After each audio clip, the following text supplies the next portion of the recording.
সেইটা নিয়ে কিভাবে আমরা চিন্তা করতে পারি হয়তো আজকে আমরা এটাই জানবো মেবি, আমি যেটুকু আমার অল্প জ্ঞানে যেটুকু বুঝতেছি।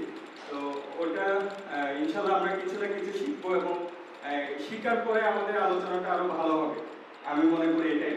ওই সময় আমরা গভীর ডিসকাশনে গেলে ভালো হবে। এই সময় আমি একটু সংক্ষিপ্ত বক্তব্য রাখবেন আমাদের মাঝে। আমাদের আইবির সেক্রেটারি আছেন, আমাদের অভিভাবক আমাদের জেরিনা আপা আছেন, উনিও কথা বলবেন। প্রথমে আমরা অল্প কথা বলে আমাদের মূল প্রোগ্রামে চলে যাব, পরে আমাদের আলোচনার বিষয়টা থাকবে। প্রথমে আমি আমাদের আসাদ ভাইকে কিছু বলার জন্য অনুরোধ করছি, একটু যদি আপনি কিছু বলেন। ধন্যবাদ। শুরুতে আমি ধন্যবাদ জানাতে চাই সভাপতি মুস্তাফিজ আল মামুনকে। উনি কষ্ট করে আমাদের মাঝে এসেছেন এই ওয়ার্কশপে অ্যাজ ইনস্ট্রাক্টর। উনি কতটা আগ্রহী হলে শুধুমাত্র এই পারপাসে আমাদেরকে একটু এডিটিং করার জন্য নিয়ে এসেছেন, সেজন্য কৃতজ্ঞতা জানাই আইবির পক্ষ থেকে। অবভিয়াসলি আমিও আসলে এর ব্যতিক্রম নই, মোরাদের সময় পুরোপুরি একমত। কারণটার সঙ্গে খুব বেশি পরিচিত নই, তবে হয়তো কিছুটা ধারণা করছি, জানি না ধারণা বদলেও যেতে পারে আফটার ওয়ার্কশপ। ইতিমধ্যে আমরা অবশ্যই একটু পিছিয়ে পড়ছি সময়ের দিক থেকে। আমি আর কথা বাড়াবো না, যেহেতু ব্যাপারটা নিয়ে জানি না, সহজ সরল স্বীকারোক্তি। তো আমরা পরে কথা বলি, আমি জেনে নিই তারপর। আমি আপাতত আপনাকে যদি একটু জাস্ট আমাদের এই প্রোগ্রামটা জাস্ট আপনি একটু শুরু করে দেবেন এজ আমাদের থ্যাংক ইউ মুস্তাফিজ। মানে এরকম সবাই যারা বাইরে পড়ছে মানে নতুন জ্ঞান আমারও পড়ছে, জ্ঞানের ব্যাপ্তি বাড়াচ্ছে, তারা যদি এই স্টুডেন্টসদের সামনে এগুলো প্রেজেন্ট করে সবাই উপকৃত হয়। এখন এটা হয় মানে খুবই ইম্পর্টেন্ট একটা জায়গায় মুস্তাফিজ করছে, কারণ আমাদের আমি বলবো 70% প্ল্যান কিংবা 60% প্ল্যান কখনো এটা ভূমি, কখনো এটা জল। একটি সিলেট পারে আরবান, মানে ঠিক আরবান এরিয়ার বাইরে কেন, আর আরবান এরিয়ার ভিতরে এই প্রকৃতিটা আমাদের এরকম, কারণ ডেল্টা একটা ইউনিফর্ম ডেল্টা। এইখানে যে আমাদের কাজ করতে হলে কীভাবে কাজ করতে হবে, মানে কি চিন্তাটা আসতে হবে ল্যান্ডস্কেপে, সেটা নিয়ে উনি অবশ্যই বলবেন। এই জন্য আমি এখানে এইটুকু করে শেষ করি। Thank you Mustafiz. আমিও ওয়েট করছি মোস্তাফিজ ভাইকে অসংখ্য ধন্যবাদ অনেক কষ্ট করে ইয়ে করার জন্য। আমরা দ্রুতই শুরু করে দিই, সবাই আমরা ওদিকে গিয়ে বসে ওনার প্রেজেন্টেশনটা উপভোগ করি। এরপরে ওয়ার্কশপ হবে, গ্রুপে বসার মতো। উনি দেখলাম যে আমাদের জন্য একেবারে কাগজপত্র নিয়ে আসছেন ওয়ার্কশপ করানোর জন্য। বেসিক্যালি এই ওয়ার্কশপটার মেইন পারপাস হচ্ছে, এটা আসলে আমার পিএইচডির একটা ওয়ার্কের একটা extension. It is part of my PhD. আমি নেদারল্যান্ডের ডেল ইউনিভার্সিটি টেকনোলজিতে পিএইচডি করছি 3.5 বছর হলো। আমার পিএইচডি আসলে এই পর্যায়ে এসে আমার ডিজাইন রিলেটেড কিছু ডিসিশন মেকিংয়ের জন্য এই ওয়ার্কশপটা আসলে আমার একটা ক্রাইটেরিয়া, যেটা আমাকে করতেই হবে।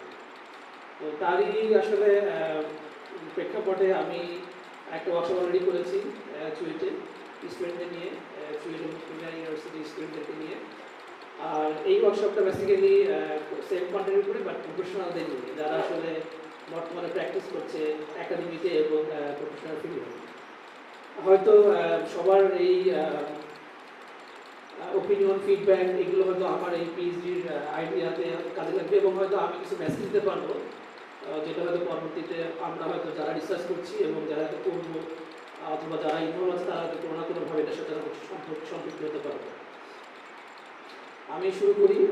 বেসিক্যালি আমার পিএইচডি মেইন টাইটেল যদি আমি যাই, তাহলে আমার পিএইচডি টাইটেলটা আমি যদি বলি, এখানে waterscape logic as a method, this is my main PhD goal, যেটা হচ্ছে from cultural practice to design strategy in Chittagong periurban development.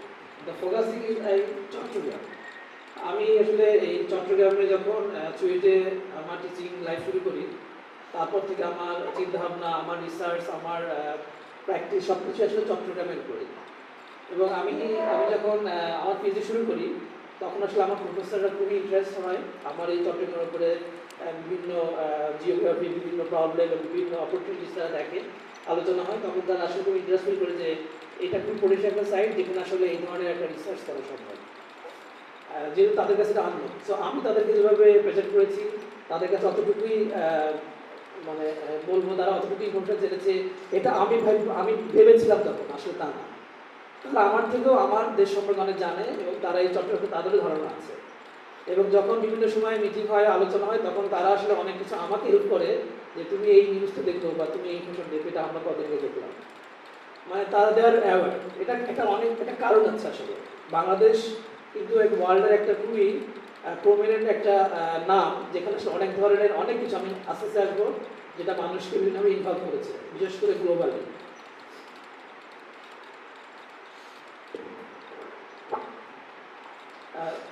শুরুর স্লাইডে যদি যাই, তাহলে এখানে আমরা আমার কিছু নিউজ থেকে কিছু আমি পিকচার এবং হেডলাইন দেওয়ার চেষ্টা করেছি।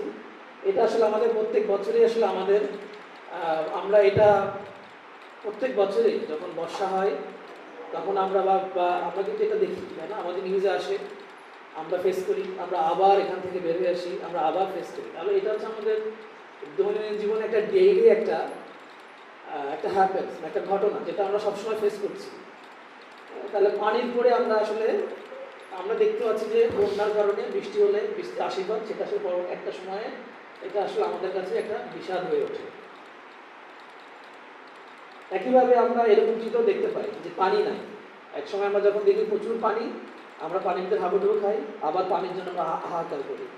আমরা কৃষি জমি ফলাতে পারি না, আমরা খাবার পানি পাই না, আমাদের নদী খাল সব শুকিয়ে যায়।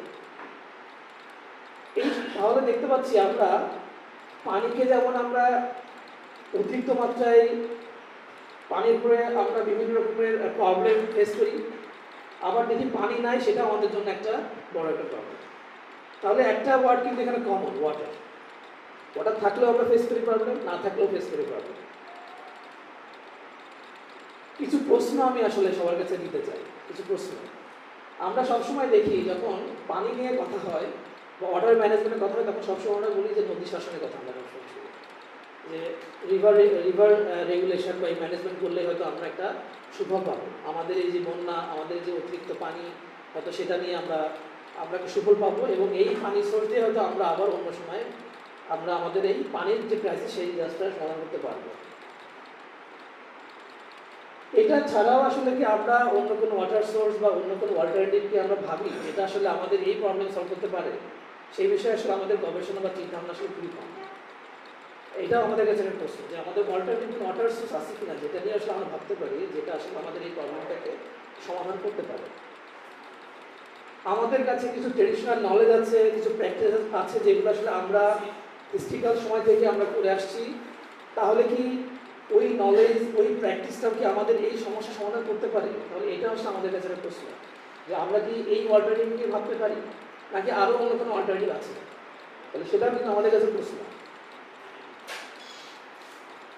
এটার পাশাপাশি কিন্তু আরও একটা বিষয় খুবই ইম্পর্টেন্ট। শহর কিন্তু গড়ে উঠছে এবং শহর কিন্তু এক্সপ্যান্ড করছে। তাহলে আমরা কথা বলছি কিভাবে আমরা আসলে ওয়াটার ম্যানেজমেন্ট করব, রিভার ম্যানেজমেন্ট করব, আমরা কীভাবে অল্টারনেটিভ চিন্তা করব, আমরা কীভাবে ট্রেডিশনাল প্র্যাকটিস ভাববো। আমরা কিন্তু এটা ভুলে গেলে চলবে না। শহর কিন্তু বৃদ্ধি হচ্ছে না, শহর কিন্তু এক্সপ্যান্ড করছে। আবার পাশাপাশি গ্রামও কিন্তু আস্তে আস্তে বিভিন্ন শহরে রূপ নিচ্ছে। তাহলে আরবানাইজেশন এবং পেরিয়ারবানাইজেশন, এই দুটা জিনিসই কিন্তু আমাদের একই সাথে ঘটছে। আমরা কিন্তু চাইলে এটা বন্ধ করতে পারবো না। তাহলে এটা আমাদের ভাবতে হবে, তাই না? যে শহর এবং গ্রাম, এই অঞ্চলগুলো আসলে আমাদের সাথে এই পানির সাথে সম্পর্কিত। তো এটার যে চ্যালেঞ্জ, যে ইম্প্যাক্ট বা প্রসপেক্ট, সেটাকে আমাদের ভাবতে হবে। আমাদের ভূমিকা কোথায়? নদীকে আমরা শাসন করব, আমরা শহরকে ডেভেলপ করব, তাহলে আমরা মানুষ হিসেবে কী করবো? আমাদের রোলটা কোথায়? তাহলে আমাদেরও কিন্তু রোল আছে as a community, as a practitioner, as a professional.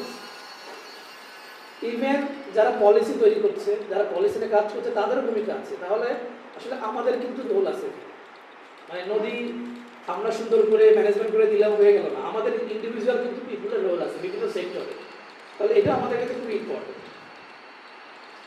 তাহলে এই প্রশ্নগুলো আমি সবার কাছে দিয়ে রাখলাম, হয়তো সবাই ভাববে, আমরা হয়তো জানি প্রশ্নগুলো, তারপর আমি প্রশ্নগুলো সবার কাছে থ্রো করলাম। আমরা যদি এরপরে দেখি বাংলাদেশের অবস্থা, বাংলাদেশ এমন একটা মোস্ট সিগনিফিকেন্স ডেল্টায় অবস্থিত যেখানে বাংলাদেশের 79% ল্যান্ড ডেভেলপ করছে ডেল্টা থেকে। 79% মানে 80%। এবং যেই বাংলাদেশে 700-র উপরে নদী আছে আর প্রচুর হাজার হাজার খাল কিন্তু আছে, এটা 13% কিন্তু পানি। আমাদের যে বাংলাদেশ, তার বাংলাদেশের 13% কিন্তু আবার ওয়াটার। তাহলে এই পার্সেন্টেজটা কিন্তু কম নয়। এবং আমরা ওয়ার্ল্ডের ওয়াটার সারফেসের উপর ডিপেন্ড করে আমরা 39 র্যাঙ্ক। তার মানে বোঝা যাচ্ছে ওয়ার্ল্ডের অন অফ দ্য, যে আমরা যদি 50টা দেশ দেখি, 40টা বলি আমরা 39 তার মতো, তাহলে আমাদের অবস্থা কিন্তু অনেক উপরে। কিন্তু আমরা যে পানির উপরে বসবাস করি, আমরা যে পানির মধ্যেই থাকি, তাহলে এটা কিন্তু ফেলে দেওয়া নয়। এই পরিসংখ্যান কিন্তু খুব ইম্পর্টেন্ট। পাশাপাশি আমরা এটাও দেখি, একমাত্র বাংলাদেশ, এখানে 6টি ঋতু আছে। এবং সেখানে আমরা এই ঋতুগুলো যদি দেখি, এই ঋতুগুলো কিন্তু পানির উপরেই ডিপেন্ড করে কিন্তু ডেভেলপ করছে। কোনো সময় আমরা পানি পাচ্ছি না, কখনো আমরা খুব পানি পাই, কখনো আমরা ফসল উৎপাদন করি, সেখানেও পানি লাগে। আবার আমরা যখন শীতকালে মাছ ধরি, সেখানেও পানি শুকিয়ে যায় বলে আমরা মাছ ধরার মৌসুম পালন করি। এবং পরবর্তী সময়ে আবার নতুন করে আমাদের ল্যান্ডস্কেপের ন্যাচারটা গ্রো করে, এটাও পানি। তাহলে আমাদের ঋতু কিন্তু পানির সাথে খুবই সম্পর্কিত, খুবই ইন্টিগ্রেটেড। এখানেও কিন্তু আমরা আসলে ঋতুকেও অন্যভাবে দেখার সুযোগ নেই। আমরা যদি আমাদের ওয়াটার ল্যান্ডস্কেপ বা ওয়াটারকে দেখি, তাহলে আসলে আমাদের জীবনযাত্রার সাথে আমাদের কৃষি, আমাদের ইকোলজি, আমাদের লিভলিহুড, ইভেন আমাদের হিউজ যে কোস্টাল বেল্ট, যে ইকোলজিক্যাল যে লং এরিয়া, এটাও কিন্তু যদি দেখি সব জায়গাতেই কিন্তু পানি বিদ্যমান। আমরা ময়লা ফেলে একটা ডোবা, একটা খাল ভরাট করে ফেলতে চেষ্টা করি, তাই না? আমরা বিভিন্নভাবে পানির উপরে পানি ফেলে আস্তে আস্তে সেখানে রেসিডেন্স এরিয়া সেটা ডেভেলপ করার চেষ্টা করি। কিন্তু আমরা যেমন লার্জ স্কেলেও ওয়াটার বডি বা ওয়াটারকে যেমন আস্তে আস্তে আমরা ডিক্লাইন করছি, বিভিন্নভাবে মিসইউজ করছি, আমরা মাইক্রো স্কেলে গেলেও কিন্তু সে একই কাজ করছি।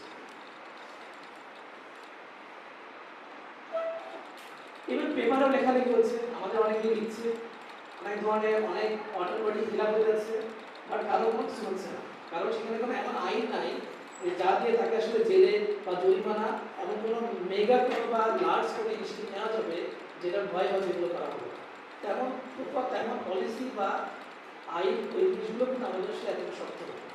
সো অনেকে লিখছে, কিছু হচ্ছে না আসলে। আমরা দেখছি যে ঢাকা এবং চট্টগ্রামের মতো জায়গায় ড্যাম ডেভেলপ করছে, এবং সেই ড্যাম নিয়েও আমরা লিখছি। আমরা ড্যাম নিয়েও আমরা সন্তুষ্ট নই, সেখানেও আমাদের লিখতে হচ্ছে। এবং এই ড্যামের মধ্যেও পানি কীভাবে ব্যবহার হবে তার উপর গাইডলাইনও পাওয়া যাচ্ছে। এই জন্য আমরা লিখতে বসে গেছি। আমরা কিন্তু ট্রাই করছি বিভিন্নভাবে, হ্যাঁ। এবং চট্টগ্রাম, যেখানে 2019 সালে তার মাস্টার প্ল্যানের ডেট আউটডেট হয়ে গেছে, এখন আমরা যাই না এই শহরের মাস্টার প্ল্যান। একটা শহর 6 বছর ধরে উইদাউট মাস্টার প্ল্যান ডেভেলপ হয়েছে। এটা আসলে আমাদের জন্য একটা অষ্টমাসের কিছু অনেক বড় বিষয়। আবার এটাও সত্যি, চট্টগ্রাম শহরে কিছু ডেভেলপমেন্ট হচ্ছে, যেটা বাংলাদেশে দেখতে পাচ্ছি। ফয়েজ লেক, স্বাধীনতা কমপ্লেক্স, জামপুরি ফিল্ড, আমরা দেখতে পাচ্ছি এই ধরনের বড় এরিয়াতেও কিন্তু ওয়াটার রিলেটেড প্রজেক্ট ডেভেলপ করার চেষ্টা করা হয়েছে। বাট ফলে কি হয়েছে, পানি ফলে আমরা পানির মধ্যে হাঁটছি, পানির মধ্যে আমরা যাওয়া আসা করতেছি, পানির মধ্যে আমরা রেস্টুরেন্টে খাওয়া দাওয়া করতেছি। সেটা আমাদের প্রজেক্ট ইমপ্লিমেন্ট এবং তার পরবর্তী। সো আমরা কিন্তু কিছু প্রজেক্ট দিচ্ছি, বাট আমরা কেন এটা করছি, এটা করলে কি হবে, তার হয়তো আমাদের কোনো ফিজিবিলিটি বা প্রপার কোনো এক্সাম্পল অথবা এ ধরনের কোনো ডিরেকশন বা প্ল্যানিং নাই, যেটা করার পর সেটা কী হবে। আমরা একটা জিনিস করে দিয়ে শেষ। সো যার কারণে আমরা দেখতে পাচ্ছি খুবই সুন্দর প্রজেক্ট, বাট পরবর্তীতে আমরা দেখতে পাচ্ছি এটা ঠিক হয়।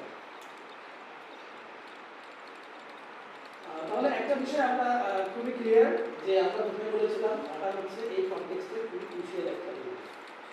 এবং এখানে আমরা দেখতে পাচ্ছি যে আমরা ট্রেডিশনালি কিন্তু ওয়াটারের উপরে স্ট্রং একটা বন্ড আমাদের আছে, কিন্তু আমরা নিজেরাই আমাদের এই ওয়াটার সিস্টেমটাকে আমরা নষ্ট করে দিচ্ছি। এটাও খুব ইম্পর্টেন্ট।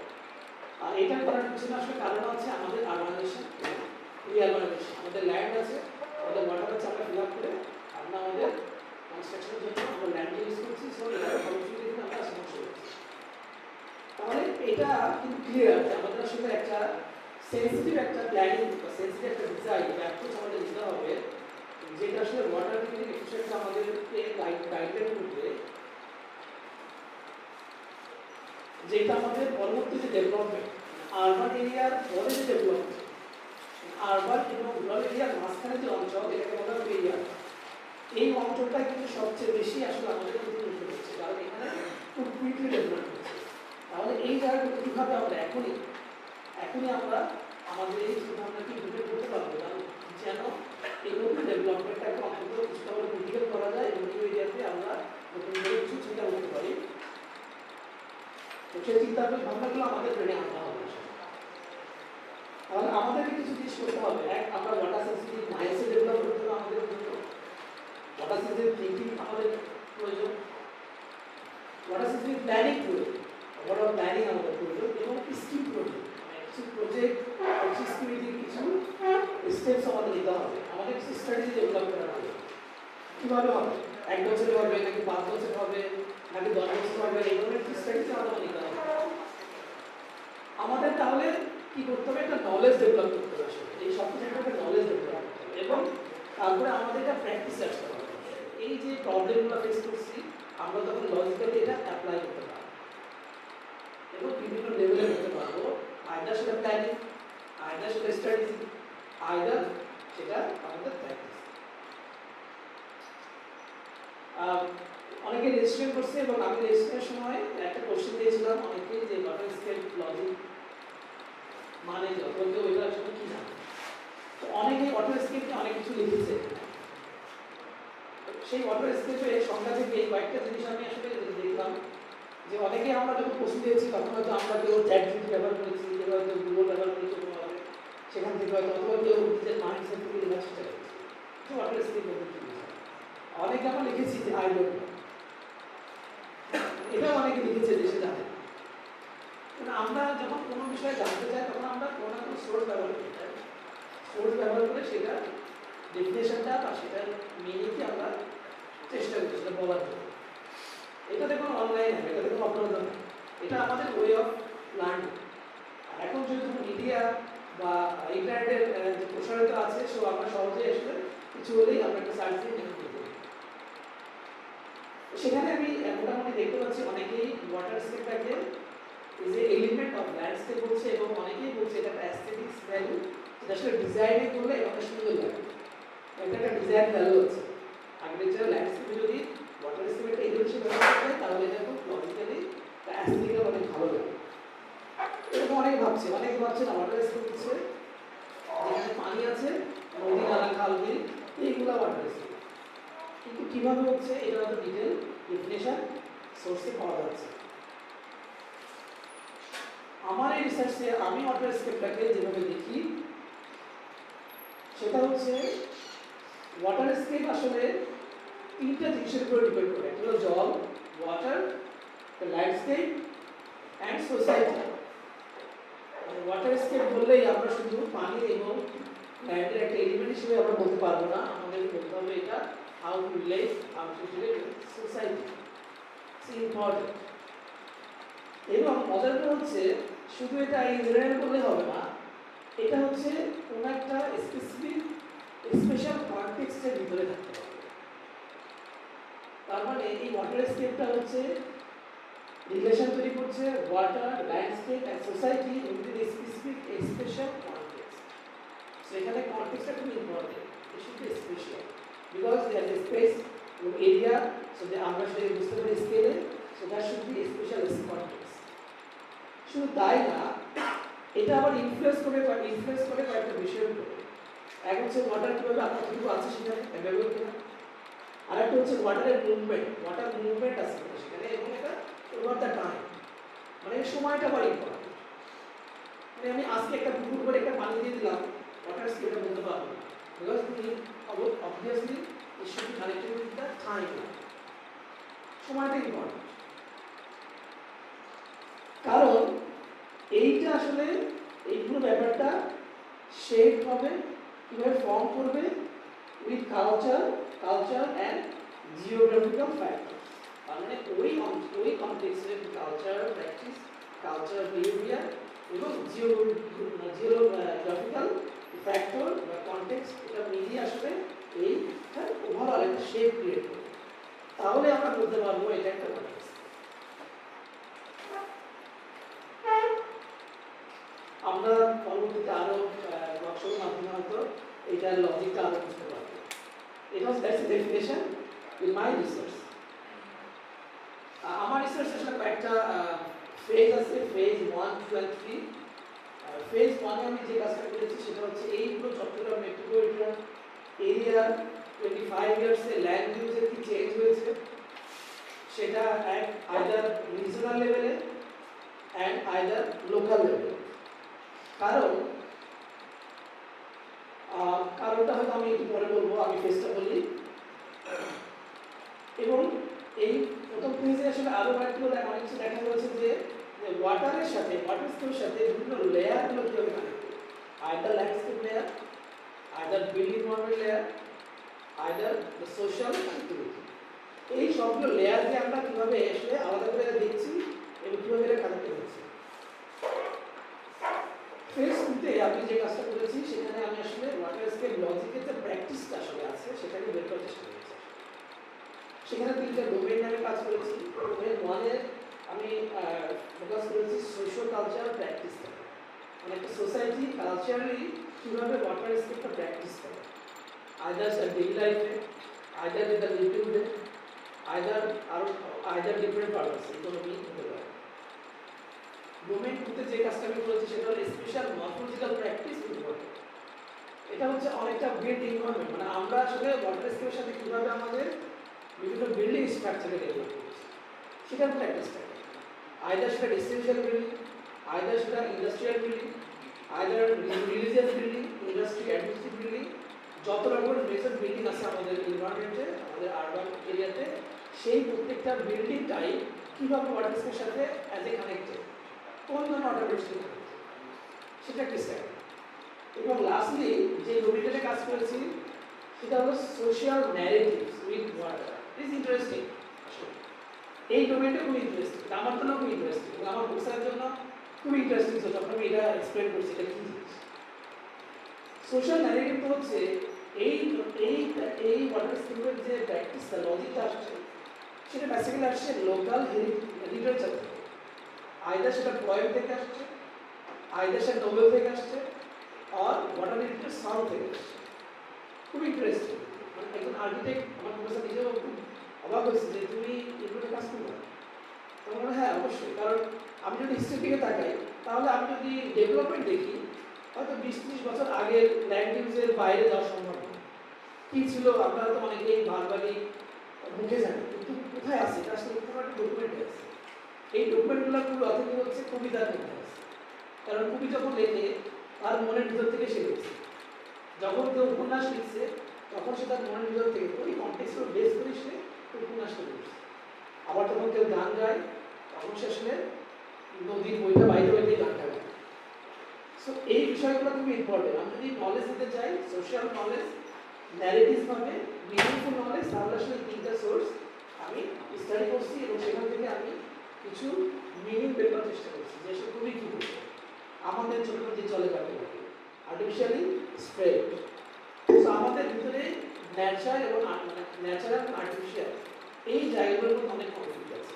সো আমি আসলে এই সোশ্যাল ন্যারেটিভটা ডেভেলপ করার চেষ্টা করছি 3টা ডিফারেন্ট সোর্স থেকে, যেটা আসলে একটু uncommon normally as a architect হিসেবে আমি বলি।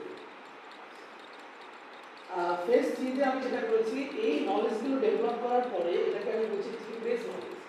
এই ডেভেলপ করার পরে যেহেতু অ্যাজ এ আর্কিটেক্ট আমার চিন্তা ছিল চট্টগ্রাম শহরে কীভাবে প্র্যাকটিস যারা করে, যারা প্ল্যানিং করে বা যারা ডিজাইন করে, তারা কীভাবে এইগুলোতে কাজ করতে পারে। বিকজ আমি হয়তো একসময় এখানে প্র্যাকটিস করতে পারবো, বাট আমি কাজ করার সময় কীভাবে কাজ করতে পারি বা আমার সাথে যারা আছে তাদেরকে আমি কী মেসেজ দিতে পারি। সেজন্য এই নলেজ থেকে আমি কিছু প্যাটার্ন ডেভেলপ করছি, যেটা আসলে কিছু ডিজাইন প্রিন্সিপাল এবং কিছু স্পেশালিস্টকে ফলো করছি।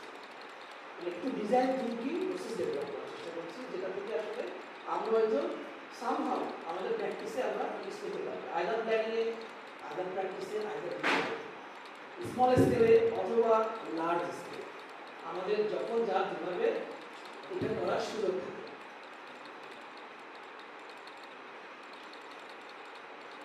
এই তিনটা ফেজ থেকে আসলে আমার রিসার্চের যে টেকনিক আউটকামটা আসলে আসবে ওভারঅল, যেটা আসলে লিড করবে একটা balance, place specific, water sensitive Periyar development করার জন্য একটা লিড তৈরি করবে, একটা গাইডলাইন। ভবিষ্যতের পেরিয়ার এরিয়াতে বা ফিউচার আরবান এরিয়াগুলোতে আসলে পুরো ব্যালেন্স এবং place specific water sensitive development আমরা করতে পারি। এই পর্যায়ে আসলে আমার প্রেজেন্টেশনের ফার্স্ট ফেজ শেষ, এখানে একটু টুইস্ট আছে। আমার সেকেন্ড প্রেজেন্টেশনের আগে আমি যেহেতু যারা পার্টিসিপেন্ট আছে তাদের আসলে 10 মিনিটের একটা ছোট এক্সারসাইজ আছে, তারপর আমি পরের ফেজে যাব। তা আমার এই ফেজের মাঝখানে আসলে আমি যে দুটো এরিয়া নিয়ে আসলে কাজ করবো, ওয়ার্কশপ তাদের সাথে যারা পার্টিসিপেন্ট তাদের সাথে আমি এক্সারসাইজ করবো, সেখানে দুটো সাইড, একটা হচ্ছে সোলিনপুর এরিয়া আর একটা অনন্য আবাসিক এলাকা। আমরা যদি খেয়াল করি এই সোলিনপুর এরিয়াটা, এখানে একটা বিশাল ইন্ডাস্ট্রি আছে অলরেডি এবং সেখানে স্কিল নাও বিভিন্ন ডেভেলপমেন্ট আছে। আমি এটা ভিতরে যাচ্ছি না এখন। আমরা অনেকেই জানি অনন্য আবাসিক এলাকাতে অলরেডি এইভাবে পাওয়ার ডিস্ট্রিবিউট করে গেছে, অলরেডি এখানে পাওয়ার প্ল্যান্ট আছে। সো আমি এই পর্যায়ে একটা ব্রেক দিব এবং ব্রেকের মধ্যে যারা পার্টিসিপেন্ট তাদের 10 মিনিট টাইম দিব।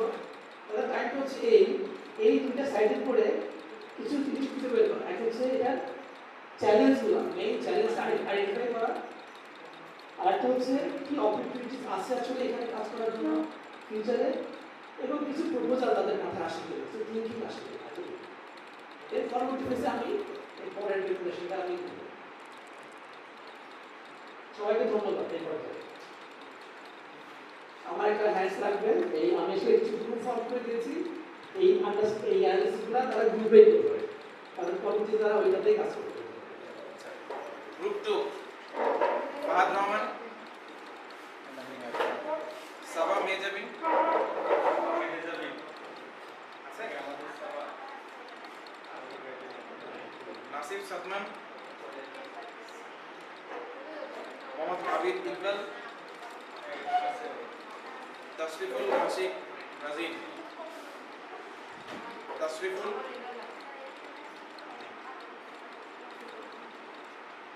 গ্রুপ 2 এক জায়গায় বসে যদি বসে যায় তাহলে হ্যাঁ, গ্রুপ 2 প্লেস আছে, গ্রুপ 2 না ওই যে আবিদ আছে, আবিদ এবং আছে আর এখানে এটাতে চলে আসে, এটা তো এখানে চলে আসে, আলাদাই বসা আছে, আলাদা এই টেবিলে বসে সারা রাত সারা সুরুচি তাপস বড়ুয়া, এই জিকো আছে, হ্যাঁ আসছে আপনারা মাহমুদ মাহমুদ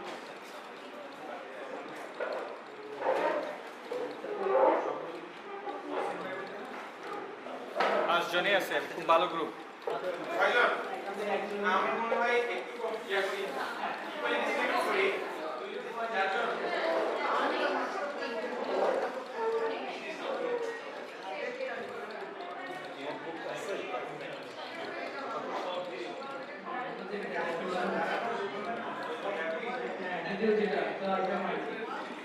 আচ্ছা, সবাইকে বলি, সেটা হচ্ছে সবার নিজেদের কোন সোর্স থেকে আসলে এই দুটো সাইট সম্পর্কে আইডিয়া করবে, সাইট সেই সাইট থেকে কাজ করবে।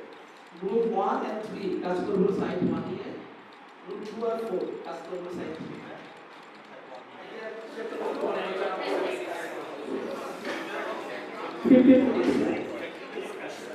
আচ্ছা, আমার এখানে 3টা স্টুডেন্ট আছে অলরেডি।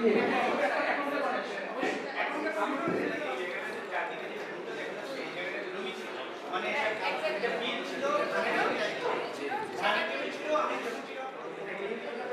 স্কেপের কারণে ওগুলো পানিগুলো থেকে গেছে একটা সময় দেখেন আপনি সবগুলো ডটে ডটে হয়ে আছে, ওই এরিয়ার পুরোটা পানিতে তলিয়ে যায়, ঠিক আছে, ওই পম্পটা হচ্ছে আপনার পানিতে ধরে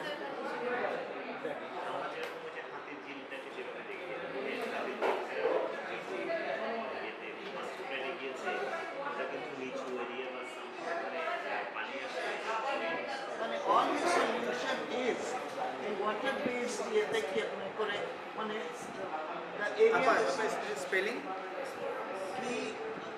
sorry.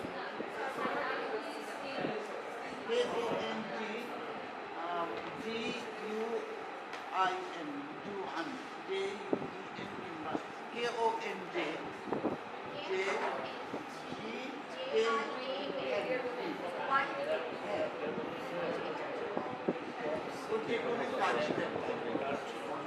আচ্ছা হ্যাঁ হ্যাঁ স্পন্সিডেড হচ্ছে চায়নাতে চায়নাতে করছে ম্যাডাম recently মারা রিসেন্টলি করা গেছে। মানে He's just 43.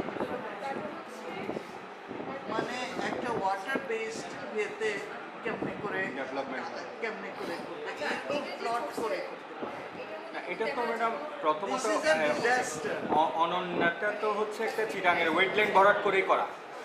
না আর এটার নিচে খালি কিছু পুরো- ওয়েটল্যান্ড মানে এরকম যদি ওয়েটল্যান্ড হতো একটা ওয়েটল্যান্ড কিংবা আশেপাশে এটা কন্টিনিউয়াস একটা ফিচার হবে না কিন্তু হ্যাঁ। এটা কন্টিনিউয়াস ফিচার হবে পানি দেওয়া কারণ তোমার ওয়েস্টে তো হাইল্যান্ড জি ইস্টের হালদাতে এইটাই তো ছিল নর্মাল যেতে যেতে হালদাতে পড়ছে আর বাকিটা যেটা থাকছে এখন যদি এইটাকে 5-6 ফিট উঁচা করো আশপাশের জায়গাগুলো কি হবে গ্রামগুলো হবে? না না ইউ কিল দেম মানে এটা তো হতে পারবে না তো কি করবে না, আপনি তাইলে কল্পলোকেও সেম স্টিলসের প্রবলেম উপরে করো কল্পলোকেও সেম প্রবলেম ফেস হ্যাঁ, করছে না। হ্যাঁ। কল্পলোকের অবস্থা তো যাতা ওদিক হ্যাঁ। দিয়ে বেরিবাদ এবং হ্যাঁ। এখানে পুরো ডাউন এবং সবাই 6-7 ফিট উঠে ফেলতেছে। উঠাই ফেলতেছে যারা নিচে আছে দেখবে না আমি বলছি আর হতে হবে স্টিলসের কানেকশন বা কিছু যদি থাকতো ড্রেনেজটাকে সলভ করে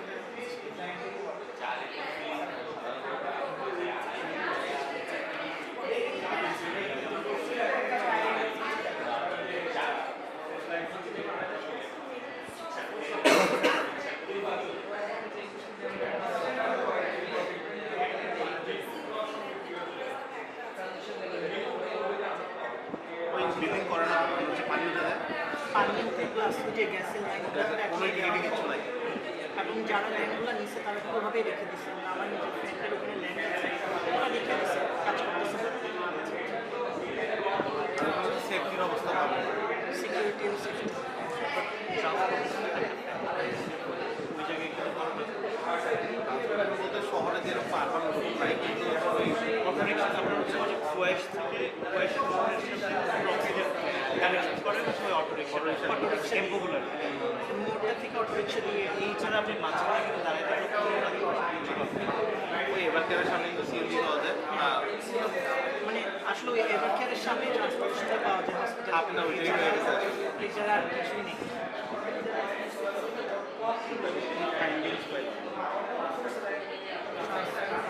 মানে এমন কি করা যায় তাহলে এখানে যে রোড নেটওয়ার্কিংগুলো করছে বা প্লট ডিভিশনগুলো করছে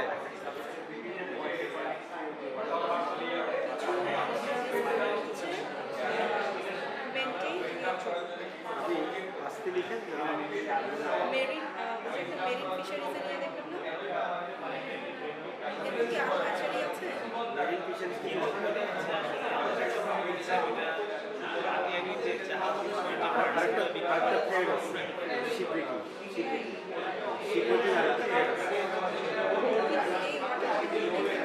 হচ্ছে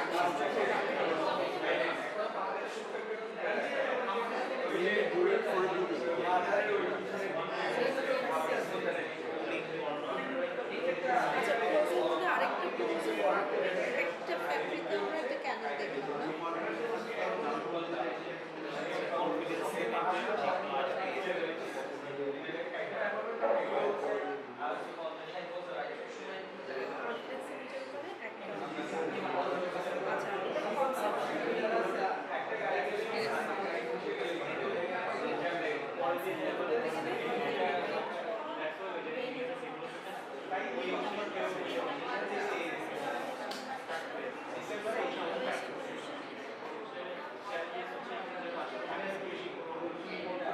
এটা ধানক্ষেত ইলেকট্রিক পোলগুলো সেট করা হয়েছে হ্যাঁ এবং একটা রাস্তা সময় ছিল।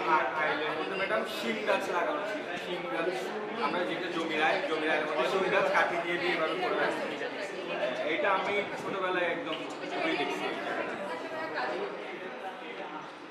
না আমি ওই দিনেও একটা ওই পড়াচ্ছিলাম মানে আমাদের সাথে তো ম্যাডাম আমরা আমাদের সব শব্দগুলো তো এখনো রয়েছে, উজান ভাটি।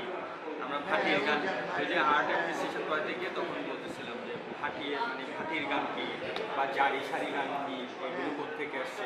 তো এই তো আমরা চ্যালেঞ্জের দিক থেকে আমরা সেগমেন্টেড ওয়াটার বডিকে আমরা চ্যালেঞ্জ হিসেবে নিতে পারি। স্মল ওয়াটার বডি দেখছি, স্মল ওয়াটার বডি বলে হয় কি, এটা আমাদের হারিয়ে যাওয়ার পসিবিলিটি অনেক বেশি থাকে। মানুষ জমি ভরাট করে ফেলছে বা ওয়েস্ট ফেলছে, শুকিয়ে যাচ্ছে, এরকম হচ্ছে। আচ্ছা, পসিবিলিটি অফ ডিস্ট্রয়িং, আবার এটা কন্টামিনেটেড, ওয়াটারটা কন্টামিনেটেড হয়ে যাওয়ার পসিবিলিটি অনেক বেশি থাকে। তো এই কারণে এই ওয়াটার বডিগুলো প্রোটেক্ট করা খুবই কঠিন হয়। আচ্ছা, অপরচুনিটির দিকে যদি আমরা দেখি, এই যে আমরা ডিসকানেক্টেড ওয়াটার বডিগুলো আমরা দেখছি, এটাকে আমরা চ্যালেঞ্জ হিসেবেও দেখেছি, আবার আমরা পসিবিলিটি হিসেবেও দেখতে পারি যে আমাদের ডিজাইনের জন্য এটা হেল্পফুল হতে পারে। প্লাস আমাদের একটা ক্যানাল আছে, এটা আমাদের একটা অপরচুনিটি। আর হচ্ছে ডিসকানেক্টেড পন্ড, যেগুলোকে আমরা চ্যালেঞ্জ হিসেবে দেখছি, এটাকে আমরা অপরচুনিটি হিসেবেও দেখছি। Thank you. আমরা অনেকগুলো পেয়েছি, এখান থেকে আমরা কিছু জিনিস যদি একটু কি নোট করি তাহলে বোঝা যাচ্ছে যে আপনার বলতে চাইছেন যে এখানে ডিসকানেক্ট ওয়াটার বডিগুলো কানেক্ট করার সুযোগ আছে। আবার যেহেতু বিভিন্ন ইন্ডাস্ট্রি এবং এগুলোর মাঝখানে এই যে স্পেসগুলোকে আবার বিভিন্নভাবে ওয়াটারকে রেগুলেট করে দিতে পারবে। এই সাইটে গ্রুপ 3 হ্যাঁ, আপনারা যদি বলেন এখানে এই লাল নিচে কনফিডেন্স সিমেন্ট এবং উপরে বা ডানে পাবে পুরো জায়গাটাতে আমরা বিভিন্ন ধরনের বিগ ইন্ডাস্ট্রিজের ফ্যাক্টরিজগুলো দেখতে পাচ্ছি। আমাদের একটা কনসার্ন হচ্ছে বা একটা চ্যালেঞ্জ হচ্ছে এদের থেকে নিশ্চয়ই একটা ওয়াটার পলিউশন অথবা যে ওয়েস্ট ওয়াটারটা তৈরি হচ্ছে সেইটা সম্পূর্ণ এরিয়াটার উপরে কি প্রভাব ফেলতেছে, বা এটা নিশ্চয়ই আমি আন্ডারস্ট্যান্ড করতেছি যে আমরা গ্রুপ ওয়াইজ আন্ডারস্ট্যান্ড করলাম যে এখানে WTP অবশ্যই each and every factory must continue করে। ইভেন দেন যেহেতু দেখা যাচ্ছে যে ল্যান্ড ইউজটাই অনেকটা মিক্সড, রেসিডেন্সিয়াল এবং ফ্যাক্টরি এদের মধ্যে কোনো স্পেসিফিক কোনো বাউন্ডারিও নাই বা জিনিসটা একটু পুরোপুরি মিক্সড হয়ে আছে, তাহলে ওভারঅল সয়েল কন্ডিশন, ওভারঅল ওয়াটারের উপর, ওভারঅল এরিয়ার উপর সেটার কী প্রভাব আছে এটা হয়তো চ্যালেঞ্জেস আকারেই আমি দেখতেছি। আচ্ছা, আর সেই সাথে একদম পসিবিলিটিসগুলোকে যদি দেখি, আমরাও মনে করতেছি যে ইন্ডাস্ট্রিজগুলোকে রেখেই যদি আমরা এদের যে ওয়াটার ট্রিটমেন্ট প্ল্যান্টটা সেটাকে এবং যে গো থ্রু যে রোডটাকে আমরা দেখতে পাচ্ছি, এই ওয়াটার ও WTP-কে যদি আমরা একটা ইন্টিগ্রেটেড ওয়েতে এই হোল রোড লাইনের সাথে কানেক্টেড করতে পারি, যেটা থেকে হয়তো আবার আলাদা করে প্রত্যেকটা ইন্ডাস্ট্রির ওয়াটার ট্রিটমেন্ট প্ল্যান্টগুলো কানেক্টেড হবে, তাহলে হয়তো আমাদের এই বিষয়টাতে আমরা একটা পসিবিলিটিস দেখতে পাচ্ছি। আর আরেকটা জিনিস যেটা হচ্ছে এখানে একদম ডান পাশে যেটা এই প্ল্যানটাতে দেখা যাচ্ছে না, পাহাড় দেখতে পাচ্ছিলাম আমরা, হয়তো সেটা থেকেই এই চিকন করে যে ক্যানেলটা সেটা হয়তো সমুদ্র পর্যন্ত গেছে। তো এইটাকে হয়তো আমরা রিভাইভ করতে পারি with the separated ponds also, কারণ এটা আমাদের কমিউনিটি এঙ্গেজমেন্টও হেল্প করতে পারে এই হোল এরিয়াতে, যদি আমরা এই ওয়াটারগুলোকে নিয়ে কাজ করতে পারি। Water bodies. Thank you. আমরা কাজ করার সময় হয়তো আরো ডিটেইলে আলোচনা করবো, আরো জানবো আইডিয়াগুলো এখানে, যে এই যে আসলে ন্যাচারাল যে গ্রিডটা আছে যেটা আসলে পাহাড় থেকে নেমে আসছে, তারা এটা নিয়ে বেশি কনসার্ন এবং এটা কীভাবে কাজ করা যায় সেটি মূলত অ্যাডভাইস করলো ডিজাইনে ঠিকই তারা ভাবছেটা নিয়ে। আমরা এবার যদি আসি গ্রুপ 2-তে, সাইড 2, গ্রুপ 2 অনাবাসিক পুরোটাই কিন্তু অনেক লো বেসিনের মধ্যে একটা এরিয়ার মতো। তো দেখা যাচ্ছে সারা বছর এখানে ওয়াটার লগিং থাকছে, স্পেশালি বর্ষাকালে অবস্থা খুবই খারাপ। তো দেখা যায় যে এই কারণে প্লট ডিভিশন হলেও আসলে এখানে রেসিডেন্সিয়াল বা কোনো ধরনের বিল্ডিং ডেভেলপমেন্ট আসলে এখানে হয় নাই। তো এখানে আসলে যদি প্রবলেম ফাইন্ডিংসের কথা বলেন, তাহলে সবচেয়ে বড় প্রবলেম হচ্ছে পানিটা যে বিভিন্ন জায়গা থেকে এসে এখানে জমতেছে, আমি এটা এখান থেকে বের করে দেওয়ার জন্য কোনো সলিউশন কিন্তু এখানে এখন পর্যন্ত হয়নি। তো এটা আলটিমেটলি পুরো চিটাগং শহরের এক ধরনের পানি ড্রেনের মতো কাজ করতেছে। মানে আমি একটা জায়গায় এসে ফেলতেছি, কিন্তু এখান থেকে পানিটাকে নিয়ে আমি কোথায় মানে নিয়ে ফেলবো, যে কারণে আমি এই জায়গাটাকে ইউজ করতে পারবো, তার কোনো ইন্ডিকেশন কিন্তু আসলে এখন পর্যন্ত আমি অন্য আবাসিকে দেখিনি। আমাদের কথা হচ্ছে ফিউচারের একটা সলিউশন করা যায় যেখানে ড্রেনেজ ইস্যুটাকে প্রায়োরিটি দেয়। ওয়াটার ম্যানেজমেন্টটা বেশি ইম্পর্টেন্ট এই এরিয়াটার জন্য। যদি আমি এটাকে ফাংশনালি কাজ করাতে চাই, যে এখানে রেসিডেন্সিয়াল বা অন্যান্য যে ফাংশনই আসুক, ওয়ার্কআউট করতে হলে তো আমাকে আসলে পানিটাকে কোনো একটা জায়গায় নিয়ে ফেলতে হবে, অথবা পানিটাকে সাইডের ভেতরে এমনভাবে ম্যানেজমেন্ট করতে হবে যেটা করতে পারলে আমি পানি এবং ল্যান্ড দুটা কোএক্সিস্ট করতে পারবে, হিউম্যান কমফোর্টটাও এনশিওর হবে। এটাই আসলে বেশি প্রায়োরিটি হওয়া উচিত। Thank you for your observations and group observations. Last group 4. আর এটা হচ্ছে খুবই আনরেগুলেটেড আরবান ডেভেলপমেন্ট। যেটা হচ্ছে যে পুশটা হয়েছে, যে পুশটার আরবান ডেভেলপমেন্টটা হয়েছে, সেটা প্রোগ্রামটা টার্ন করছে হচ্ছে একটা জাঙ্ক অফ কমপ্লিটেড। এটা মানে যেটা ওয়াটারের জায়গা থেকে গেছে, ডেভেলপমেন্টের জায়গা থেকে গেছে, যেটার মধ্যে দিয়ে মানে কোনো দিনকে রেসপেক্ট করে বা ওয়াটারটাকে নিয়ে এসে ওটার মধ্যে থেকে মানে কানেক্টেড করে, এটা মানে দুটো আলাদা আলাদা। ওয়াটার এবং ল্যান্ডের যে রিলেশন সেটা আসলে টোটালটাই বাদ পড়ে গেছে। আর সেকেন্ড হচ্ছে এটার ল্যান্ডটাও সম্ভবত ডেভেলপমেন্টের জন্য পারফেক্ট মানে ফিট না, এটাও একটা ব্যাপার। এটা এই দুটা নেচারাল যে ফোর্সটা আছে এই আর যে ডেভেলপমেন্টটা হচ্ছে সেটাকে হারমোনাইজ করে এটাকে নিয়ে এসে ইনভাইট করে কীভাবে করা যায় সেটা একটা চ্যালেঞ্জ ইস্যু। তা আমরা টোটালে আমরা যেটা চিন্তা করেছিলাম যে ইকো-সেন্সিটিভ যেটা আরবান ডেভেলপমেন্ট সেটা করা যায় কি। ওকে, থ্যাংক ইউ। মোটামুটি আমরা চারটা গ্রুপ থেকে প্রত্যেকটা সাইডে দুটা করে আলোচনা এবং ডিসকাশন পেলাম। আমরা হয়তো পরবর্তীতে আমার পার্ট 2 প্রেজেন্টেশনের পরে যখন কাজ শুরু করবো আমরা তখন দেখবো যে আসলে আমি কিভাবে পেয়েছি এবং কিভাবে এটাকে কাজ করা যায়, কি গাইডলাইন আমার কাছে আছে যেটা আসলে কতটুকু ইউজফুল। থ্যাংক ইউ সবাইকে। আমি পরের প্রেজেন্টেশনে চলে যাচ্ছি। সয়েল কন্ডিশন, এটা সয়েল জিওগ্রাফিক্যাল ম্যাপ, এখানে সয়েল কেমন আছে খুব ক্লিয়ার। মানে এটা যদি আমরা ওভারল্যাপ করি, আমাদের ডেভেলপমেন্টে রাখি, তাহলে এটা বুঝতে আর কারো বাকি নাই যেখানে আসলে ডেভেলপ করার জায়গা না সেখানে আমরা ডেভেলপ করছি। আমার রিসার্চে আমি আগেই প্রথমে বলেছিলাম যে আমি রিজনাল লেভেলে যেমন স্টাডি করে দেখেছি, একইভাবে লোকাল লেভেলে মানে আমি স্মল স্কেলে স্টাডি করে দেখেছি যে আসলে পার্থক্যটা কোথায়, আদৌ কি পার্থক্য আছে নাকি নাই। আমি যখন মাস্টার্স করি তখন আসলে আমি এই পিরিয়ড জোনটা দিয়ে আসলে একটা রিসার্চ করেছিলাম, আমার স্টাডি এটাই ছিল এবং পরবর্তীতে আসলে আরও ইনভলভ হয়ে এটার ভিতরে। তখন আসলে আমি একটা কিছু খেয়াল করেছি যে ড্যাপে যে ল্যান্ড ইউজগুলো দেওয়া আছে সেই ল্যান্ড ইউজের সাথে আমি যে স্টাডি করেছি একই সময়ে ল্যান্ড ইউজে অনেক পার্থক্য। বিশেষ করে সেখানে 12% গ্রিন কম দেখানো আছে একই সময়ে ল্যান্ড। তো এটা কিন্তু চমৎকার। আমিও স্যাটেলাইট ইমেজ করেছি 2007 সালের 6 থেকে 7 অ্যানালিসিস দেখেছি, এর সাথে ম্যাচ করে। আমি জানি না কারা আসলে এই ডিটেলগুলো করেছি, এখানে অনেক কনফিউজ থাকতে পারে, বাট আমি যখন পিএইচডি তে আমি শুরু করি তখন আমি এই জন্য লোকাল লেভেলে দেখার চেষ্টা করি যে আসলে কি কোনো সমস্যা আছে। কারণ আমার মেন বিষয় ছিল যে ওয়াটারটা যখন আমরা বড় স্কেলে দেখছি তখন দেখতে পাচ্ছি খুব বেশি চেঞ্জ হয়নি গত 25 বছর, খুব বেশি চেঞ্জ হয়নি, মানে পানি এখন আগের মধ্যে আছে। সো কারোর প্ল্যানিং করতে গেলে ওয়াটার নিয়ে ভাবার কারণ নাই, কারণ পানির অবস্থা হয়তো 1% চেঞ্জ হয়েছে, ডাজন্ট ম্যাটার। আমি যখন লোকাল লেভেলে যাচ্ছি তখন আসলে অনেক হিউজ চেঞ্জ দেখতে পাচ্ছি।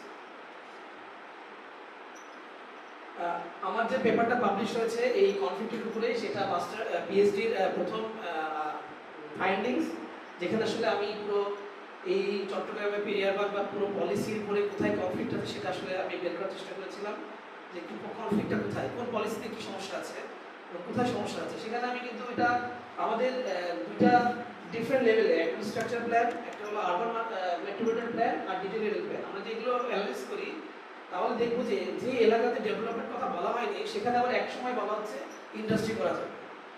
সো এই ধরনের অনেক কনফ্লিক্ট কিন্তু আমাদের বিভিন্ন লেভেলে বিভিন্ন প্রপোজালে কিন্তু বলা আছে। সো এখানে কিন্তু কনফ্লিক্ট তৈরি হচ্ছে।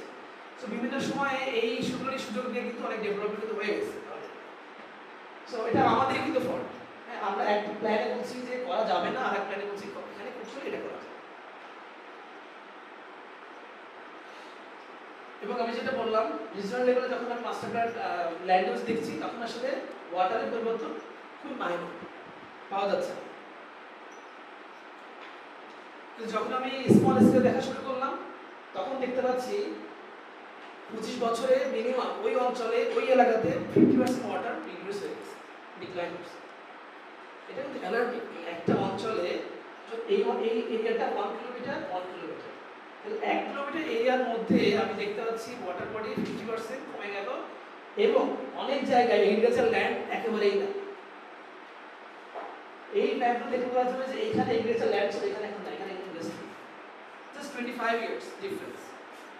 এবং এখানে দেখা যাচ্ছে যে জায়গাটা আমরা স্টাডি করলাম একটু আগে, আপনার যে বড় এরিয়াটা সেটা এখানে কি পরিমাণ ইন্ডাস্ট্রিয়াল ডেভেলপ হচ্ছে, যেখানে আগে এগ্রিকালচার ল্যান্ড ওপেন ল্যান্ড ছিল, এখন আর নাই। Just 25 years difference. এবং পাশাপাশি আমরা দেখতে পাচ্ছি পানির যে রেশিও সেটা হাফ হয়ে গেছে, কমে গেছে। গ্রিনও তাই, একটা এগ্রিকালচার ল্যান্ড পুরোপুরি ইন্ডাস্ট্রি দ্বারা কনভার্ট হয়ে গেছে। এটা বোঝা যাচ্ছে কখন, যখন আমরা ছোট লেভেলে 1 কিলোমিটার এর মধ্যে যখন আমরা স্টাডি করছি। তাহলে এরকম 1 কিলোমিটার যদি আমরা আলাদা করে স্টাডি করতাম তাহলে কিন্তু আমরা অনেক ডিফারেন্স পেতাম, যেটা আসলে রিজনাল স্কেলে আমরা অ্যানালাইজ করলে পাচ্ছি না। আমরা এই সাইটটা একটু আগে স্টাডি করে দেখলাম, সেখানে আমরা যেটা দেখলাম আগে জাস্ট 2001 সালে এই জায়গাটাতে কি হতো, পানি ইনওয়ার্ড মানে সব জায়গায় পানি এসে জমা হতো, এটা অনেকে বলেছে এটা রাইট, এখানে পানি গিয়ে এসে জমা হতো। এখন যেটা হচ্ছে এই রেট করার ফলে এখন পানি রিভার্স দিকে চলে যায়, কারণ যেহেতু এখানে পানিটা জায়গাটাও কমে গেছে এবং এই ল্যান্ডটা আপ হওয়ার কারণে যে পানিটা যখন জমা হয়, পানির যখন ডেন্স বেড়ে যায় তখন এটা আবার রিভার্স দিকে ফ্লো করে, মানে পানিগুলো ওই কমিউনিটির ভিতরে চলে যায়, মানে সেখানে ওয়াটার লগিং তৈরি হয় আস্তে আস্তে, কারণ পানিটা ওভার স্পেস নেই, কারণ অনেক বড় একটা এরিয়া, যে এরিয়াটা আসলে আমাদের এখানে অলরেডি বিভিন্নভাবে ল্যান্ড দ্বারা আবদ্ধ হয়ে গেছে। এবং এখানে নিচের ছবিটাতে এটা হলো ইন ফিউচারে হয়তো যদি আমরা এভাবে চিন্তা করি আজ থেকে তো 50 ইয়ার্স পরে অথবা 100 ইয়ার্স পরে, আই ডোন্ট নো, বাট যেহেতু রেসিডেন্সিয়াল এরিয়া হয়তো একসময় এরকম ডেভেলপমেন্টই হবে, কারণ রেসিডেন্সিয়াল প্লট তো অলরেডি ডিভাইডেড, ডিসাইড হয়ে গেছে। আমি শুধু এটা চিন্তা করছি বাইরেও থাকবে না হয়তো, ইটস ট্রু, যেহেতু এখনো আমাদের প্ল্যানিং এ নাই, সো আমি এটা কল্পনা করছি, আমি পানি ধরে নিয়ে চিন্তা করছি।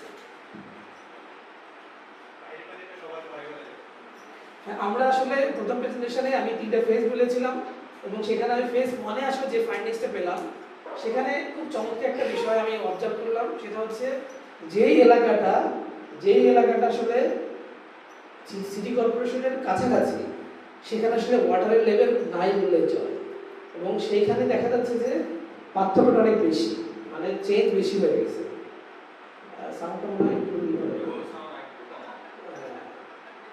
এবং যে এলাকা এখনো দূরে আছে, মানে যেটা এখনো আরবানের ছোঁয়ায় আসে না বা রুরাল ক্যারেক্টারের মধ্যে আছে, সেখানে এখনো গ্রিন ওয়াটার এখন এক্সিস্ট করে।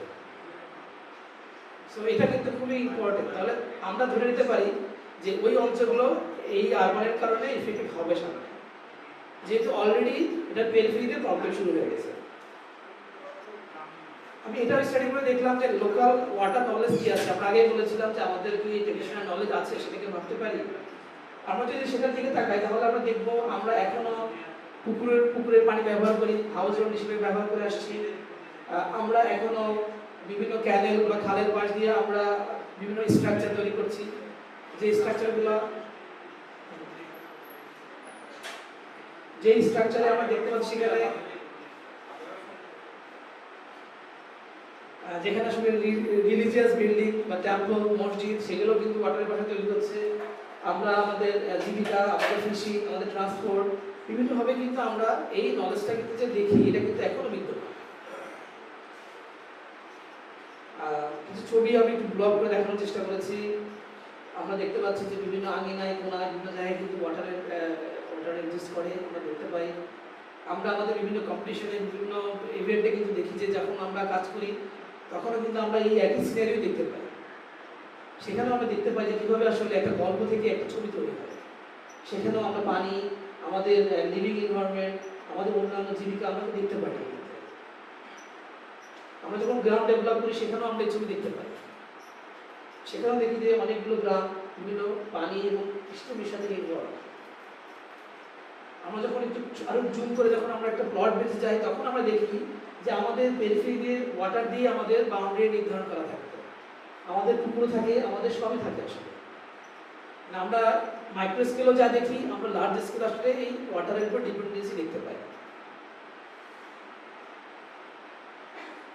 আমি ডোমেইন নিয়ে কথা বলেছিলাম, ডোমেইন 1, 2, 3। ডোমেইন 1 এ আসলে বেসিক্যালি আমি যেটা বের করেছি যে কত রকমের ওয়াটার স্কেপ আছে আসলে আমাদের এই কনটেক্সটে এবং সেগুলো কী। সেখানে আমি দেখতে পাই যে চট্টগ্রামে 12 রকমের ওয়াটার স্কেপ আছে, যেখানে নালা থেকে শুরু করে সমুদ্র পর্যন্ত। আমরা হয়তো কাজ করার সময় এগুলো দেখবো, নালা, নালী, তারপর হচ্ছে পন্ড, দিঘি, খাল, ক্রিক, লেক, ওয়েটল্যান্ড, ম্যানগ্রোভ, রিভার, এই সবই কিন্তু ওয়াটার স্কেপ। 12 রকমের ওয়াটার স্কেপ আমরা দেখতে পাই এবং বিভিন্ন এইগুলো কিন্তু ইন্টিগ্রেটেড, এমন না এগুলো আলাদা আলাদাভাবে আছে। সামহাও সবাই কিন্তু কোনো না কোনো ইন্টিগ্রেট হয়ে আছে, কিন্তু আমরা কিন্তু আমাদের এই চোখ দিয়ে আমরা এগুলো আলাদাভাবে দেখি না, আমরা এইভাবে কিন্তু চিন্তা করি না আসলে। আমরা যখন দেখলাম যে বিল্ডিং এর সাথে এর সম্পর্ক কি, তখন আসলে দেখতে পেলাম এখানে অনেক ক্যাটাগরির বিল্ডিং আছে যেগুলো আসলে এই বিভিন্ন কনটেক্সটের সাথে রিলেশন তৈরি করে আছে। যেমন সেখানে রেসিডেন্সিয়াল বিল্ডিং থেকে শুরু করে এগ্রিকালচার ল্যান্ড থেকে শুরু করে এডুকেশনাল, রিলিজিয়াস বিল্ডিং, অ্যাডমিনিস্ট্রেটিভ, এই সবাই কোনো না কোনো বিভিন্ন ওয়াটার স্কেপ টাইপের উপরে আসলে নির্ভর করে আছে। আমরা দেখতে পাবো যে বড় বড় অ্যাডমিনিস্ট্রেটিভ বিল্ডিং এইগুলো বা গভর্নমেন্ট বিল্ডিংগুলো হয়তো বড় ওয়াটার বডির সাথে রিলেটেড, বড় দিঘি, বড় ওয়াটারের সাথে রিলেটেড। আমরা দেখতে পাবো রিলিজিয়াস বিল্ডিংগুলো খালের পাশে ডেভেলপ করে আছে, তো বড় দিঘি নিয়ে আছে। রেসিডেন্সিয়াল বিল্ডিংগুলো হয়তো পুকুরের পাশে আছে। তাহলে এই যে বিভিন্ন রকমের ক্লাসিফিকেশন, এই যে সম্পর্ক, এটা কিন্তু আমরা অনেক আগে থেকে করে আসছি, এটা এখন না, এটা আমাদের আসলে হিস্ট্রিক্যাল সময় থেকে আমরা ডেভেলপ করে আসছি। এবং এখানে আসলে দেখা যায় যে সবাই প্রত্যেকটা বিল্ডিং টাইপ দেখা যাচ্ছে যে 12 রকমের যে বিভিন্ন ক্লাসিফিকেশন আছে, এর মধ্যে 6টা আছে আর্টিফিশিয়াল ওয়াটার স্কেপ আর বাকি 6টা হলো ন্যাচারাল ওয়াটার স্কেপ। আর আর্টিফিশিয়াল এবং ন্যাচারাল সবগুলোই কিন্তু এই সবার সাথে কানেক্টেড, মানে কানেকশন নাই, এগুলো সবই কানেকশন। তাহলে কানেকশন নাই, সবাই কানেক্টেড কোনো না কোনোভাবে। মানে আমরা কিন্তু অ্যাজ এ আর্কিটেক্ট, প্র্যাকটিশনার, আমরা কিন্তু বিল্ডিং ডিজাইন করছি না, মানে আমরা কিন্তু এই ওয়াটারের আশেপাশে কিন্তু আছি। আমি একটা বিষয় বলেছিলাম হিস্ট্রিক্যাল নলেজ ডেভেলপ করা, এটা হচ্ছে বিভিন্ন কবিতা, গল্প, গান, এগুলো থেকে। সেখানে আমি অনেকগুলো সিলেকশন করেছিলাম। কবিতার মধ্যে আমি নিয়েছিলাম আবার আসিব ফিরে। আমরা যে কবিতা পড়ি সেখানেও আমরা দেখবো যে আমরা গ্রাম বাংলা, নদী, জনপদ, গাছ, ধান, অনেক কিছুর কথা বলছি। আমাদের ছোট নদী, আসমানি, নকশিকাঁথার মাঠ। আমি দুটা নোবেল স্টাডি করেছি, সেখানে পদ্মা নদীর মাঝি, কর্ণফুলী। কর্ণফুলী লেখা হচ্ছে এই কর্ণফুলীর পরেই ডিপেন্ড করে। আমি গানগুলো স্টাডি করেছি কিছু, যে গানগুলো আসলে আমাদের পানির সাথে সম্পর্কিত, ভাটিয়ারি গান, মুর্শিদি এবং বাবা। এই গানগুলোর ভিতরেও কিন্তু আমরা এই পানি এবং জীবিকা, জীবন, এগুলো সম্পর্কে দেখতে পাই। ফেজ 2 থেকে তাহলে যেটা আমি আসলে বের করলাম, সেখানে আমি দেখতে পেলাম যে এখানে প্রথমে একটা হলো প্র্যাকটিস, যেখানে কালচার প্র্যাকটিসগুলো বিভিন্নভাবে মানুষ individually either or community base এটা একটা রিলেশন তৈরি করেছে, সোশ্যালি, ইকোলজিক্যালি, ইকোনমিক্যালি। ডোমেইনতে দেখলাম যে বিল্ডিং এনভায়রনমেন্ট যেটা আছে, যে মর্ফোলজি আছে আমাদের এখানে, সেটাও কিন্তু ওয়াটারের সাথে বিভিন্নভাবে নির্ভর হয়ে আছে। এবং আরো একটা জিনিস দেখলাম যে হিস্ট্রিক্যাল যে মিনিং বের করার চেষ্টা করলাম বিভিন্ন রকমের লোকাল লিটারেচার থেকে, সেখানেও দেখলাম যে আসলে কিভাবে আসলে মানুষ তার পারসেপশনটাকে এক্সপ্রেস করছে, কিভাবে কানেক্টেড, সে কথাগুলো সেখানে আসলে পাওয়া যায়। এই 3টা ডোমেইন থেকে আমি ডেভেলপ করলাম কিছু থিম নলেজ, কারণ তো হিউজ অ্যাজ এ ডিজাইন করতে গেলে আসলে আমাদের কিছু নলেজ বের করে আনতে হবে, কিছু জিনিস লাগবে না। তো আমি যেটা করলাম যে থিম ওয়াইজ আসলে চিন্তা করলাম যে হ্যাঁ একটা থিম মানে কোনো একটা গল্প যেটা আগে থাকবে, তাহলে কয়েকটা গল্প নিয়ে একটা রচনা হবে বা ডেভেলপ। এবং এটা করতে যে আমি যে কাজটা করছি সেটাকে বলা হয় রিসার্চ থ্রু ডিজাইন। মানে আমি কিছু ডিজাইন করব, এরপরে আউটকাম দিয়ে আবার এইটাকেই ফিডব্যাক হবে, আবার ওই ডিজাইনটা ইমপ্রুভ হবে। এই প্রসেসটাকে বলা হয় রিসার্চ থ্রু ডিজাইন। এবং সেখানে দেখা যায় দুটো ফেজ, একটা হলো অ্যানালিটিক্যাল ফেজ, যেখানে চিন্তা ভাবনা করছি বিভিন্ন কন্টেন্ট নিয়ে, আর পরের হলো ডিজাইন থিঙ্কিং, যেটা একটা অংশ হলো এই ওয়ার্কশপ। এই ওয়ার্কশপের যে আউটকাম এবং ওয়ার্কশপের যে ফিডব্যাক, সেটাও যে পার্ট অফ আমার ডিজাইন থিঙ্কিং, যেটা আসলে এটাও কাজ করবে। তার মানে এটা আমার কাছে খুব ইম্পর্টেন্ট। এবং ফাইনালি যেটা তৈরি হবে সেটা হচ্ছে একটা প্যাটার্ন কার্ড ডেভেলপ করবে। এই যে theme, design principles and pattern, এই পুরোটা মিলে একটা কার্ড ডেভেলপ করবে, মানে একটা কার্ড ডেভেলপ করবে, যেখানে এই সব কিছু একসাথে থাকবে, যেটাকে দেখে দেখে আমি ডিসাইড করবো আমি আসলে কী করবো। তার মানে এই প্যাটার্ন কার্ডটাই হবে এমন একটা আইডিয়া গাইডলাইন যেটা আসলে আমাকে পরবর্তী সময়ে কাজ করতে সুবিধা করবে। মানে ইসে অলরেডি কনসেপ্ট আইডিয়া থাকবে, আমি করার সময় শুধু প্যাটার্ন কার্ডটা দেখবো যে এটা অ্যাপ্লাই করা যাচ্ছে কি যাচ্ছে না, বা হাউ টু অ্যাপ্লাই করছে। এরকম হবে একটা প্যাটার্ন কার্ড, যেই প্যাটার্ন কার্ডে অনেক ধরনের ইনফরমেশন থাকবে, যে ইনফরমেশনগুলো আমাকে বিভিন্ন সময় ডিসাইড করতে সাহায্য করবে যে এটা কত নম্বর প্যাটার্ন, এই প্যাটার্নটার নাম কি। এই প্যাটার্ন কার্ডে একটা কালার আছে, যে কালারগুলো ডিপেন্ড করবে এই প্রত্যেকটা থিম। আমার এখানে 9টা থিম আছে, 9টা থিমে 9টা কালার আছে, তাহলে আমি বুঝবো যে এটা এই কালারটা এই থিমের মধ্যে থাকবে, মানে এই আইডিয়া থাকবে। এভাবে আলাদা করতে পারবো। আবার প্রত্যেকটা প্যাটার্ন থিমের মধ্যে 3টা 2টা করে বিভিন্ন রকমের প্যাটার্ন আছে, যে এটা আসলে আমি অ্যাপ্লাই করব। আমরা কাজ করার সময় এই প্যাটার্নগুলো আমি প্রোভাইড করব সবাইকে। আমরা অনেকেই বলেছিলাম যে আসলে আমরা এখানে ডিজাইন করবো বা আমরা এই আইডিয়াটা ইমপ্লিমেন্ট করবো, আমরা সবাই বলছি আমরা কি করব, বাট কিভাবে করব, this is the way of things I try to create this pattern can apply how to design this area or any area in this structural context. এবং এই প্যাটার্ন কার্ডে আমি একটু সামারি করি। এই প্যাটার্ন কার্ডে প্যাটার্নটার নাম কি, এটা দিয়ে কোন ধরনের ডিজাইন করা যাবে, এই ডিজাইনের একটা ডিসক্রিপশন এখানে আছে এবং একটা আইডিয়া দেওয়া আছে। আমি যখনই প্যাটার্নটা পড়বো তখনই আমি একটা ছবি দেখতে পাবো, একটা ড্রয়িং পাবো, এটা ধারণা আমাকে দিবে যে এই প্যাটার্নটার মধ্যে কি বোঝানো হচ্ছে। যেহেতু আমরা আসলে আর্কিটেক্টরা খুবই গ্রাফিক্যাল থিঙ্কিং এবং ভিজুয়ালাইজটা আমরা খুব সহজে ধরতে পারি, এই জন্য এই ছবিটা দিয়ে আসলে আমরা পুরো বিষয়টা অনেকটা আইডিয়া আগে নিয়ে ফেলবো, একটা ধারণা পাবো। তারপরে আসলে আমরা যদি একটু করে দেখি যে আসলে এই আইডিয়াটা কোথায় অ্যাপ্লাই করা যাবে, কোন লেভেলে করা যাবে, এটা কি নেবারহুড লেভেলে করা যাবে, এটা কি লোকাল লেভেলে করা যাবে, এটা কি রিজনাল লেভেলে করা যাবে কিনা, তাহলে সেই স্কিলটা এখানে বলা আছে। তাহলে এই আইডিয়াটা কোথায় কোথায় করা যেতে পারে। আবার এই আইডিয়াটা করার জন্য আমি কোন অর্ডার স্কেল ব্যবহার করছি, আমি কি পুকুর ব্যবহার করবো, আমি কি দিঘি ব্যবহার করবো, আমি কি নালা ব্যবহার করবো, আমি কি খাল ব্যবহার করবো, তারও একটা গাইডলাইন এখানে দেওয়া আছে। তার মানে আমি যখন এই প্যাটার্ন পাবো, সেই প্যাটার্নটা অ্যাপ্লাই করার জন্য আমাকে কোন কোন অর্ডার স্কেল, কোন কোন স্পেশাল ফর্ম আমাকে হেল্প করবে, সেটার একটা গাইডলাইন দেওয়া আছে। এবং এই প্যাটার্নটা আসলে আমি কত সময় অ্যাপ্লাই করতে পারি। আমি যদি পলিসি লেভেলে অ্যাপ্লাই করতে চাই তাহলে এটাকে শুধু শর্ট টার্ম হবে, এটাকে মিডিয়াম টার্ম হবে, নাকি লং টার্ম হবে।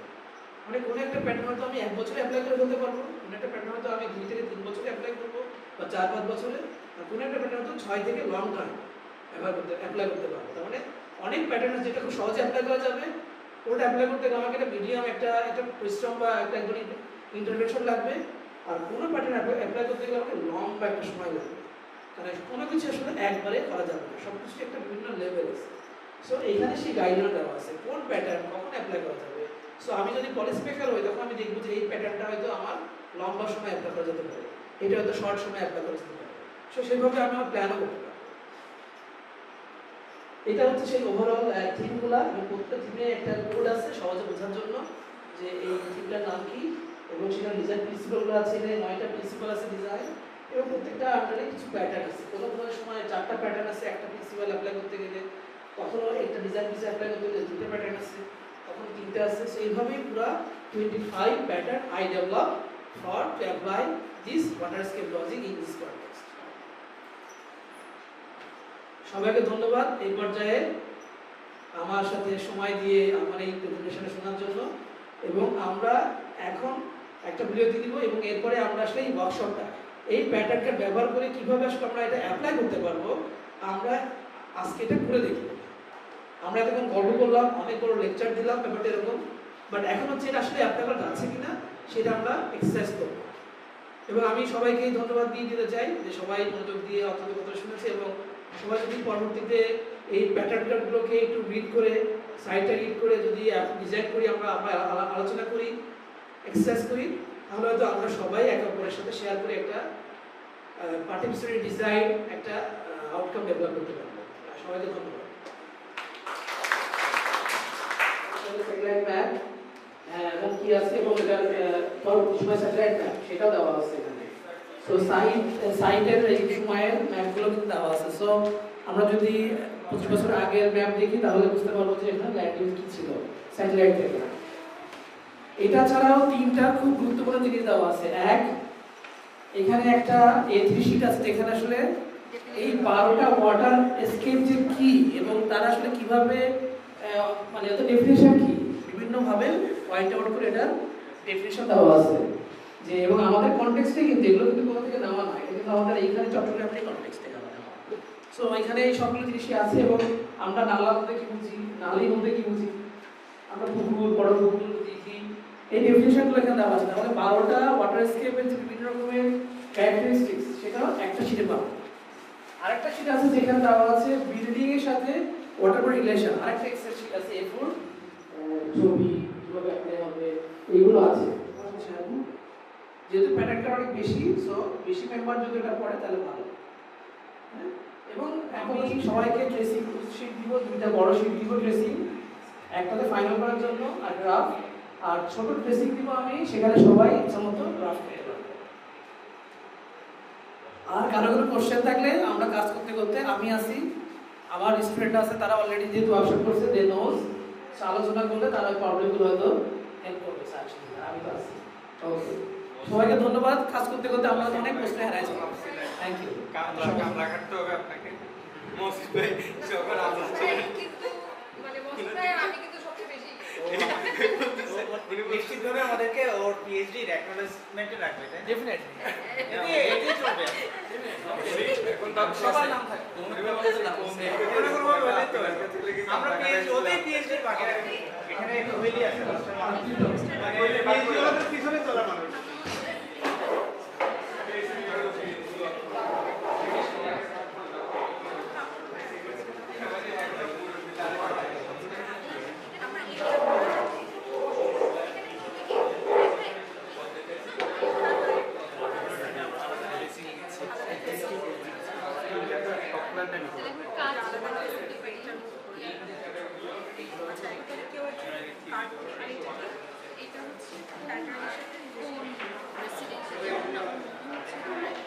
এটার সাথে ইন্ডাস্ট্রিজের এটা কানেক্টেড আছে, এটা করে মিলাই দেয় এটার সাথে।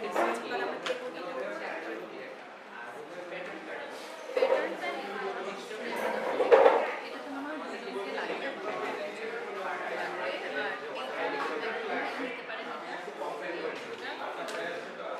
এটা কেউ একটা নিতে পারে, মানে তিনটা পড়ার কাজ তিনটা, একটা ওইটা ওগুলো আসলে কিভাবে মানে 25টা প্যাটার্নের কোনটা আমাদের সাইডে থেকে যাচ্ছে এটা ফার্স্ট আমরা বের করব, আইডেন্টিফাই করে ওদের সাথে ওইটা দিয়ে কিভাবে ডিজাইন করতে আমরা এখানে হচ্ছে দুইটা ট্রেসিং, একটা হচ্ছে একটা মাস্টার প্ল্যান, মাস্টার প্ল্যানটা নতুন করে দিলে কোনো চেঞ্জ আসবে, আর একটা হচ্ছে একটা নয়টা গ্রিড ধরে একটা ব্লক যে কোনো জায়গায় একটা গ্রিড, ওই ব্লকটা বেসিক্যালি একটু ডিটেইলে আমরা চিন্তা করবো যে এক্সট্রা ওয়াটার বডি বা হচ্ছে যে এই ওয়াটার বডিগুলোকে কীভাবে রিনোভেট করা যায় এরকম কোনো আইডিয়া আছে।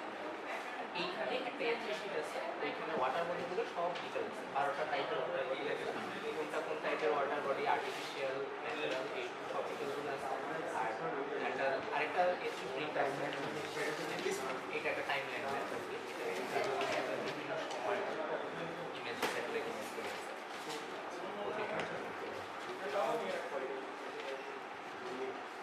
এই হচ্ছে ওভারঅল একটা আমাদের আপাতত। আর মানে একটা ম্যাক্রো স্কেলে কাজ করতে হবে, ট্রেসিংটা আমি ট্রেসিং গ্রাফের জন্য আমাদের ট্রেসিং ওইটা দেখি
মনে রাখতে যে এখনকার কন্ডিশনে যেটা হবে এটা এভাবে অ্যাভয়েড করি প্রতিষ্ঠা জায়গা হ্যাঁ প্রতিষ্ঠা পয়েন্ট আছে ছবিগুলো কিন্তু আগে এবং পরে অনেক জায়গাতে আইডিয়াটা কিন্তু অলরেডি অলমোস্ট ড্র করা আছে হ্যাঁ আপনি সাইড করে এই ছবি বারবারই তখন আপনি সেটা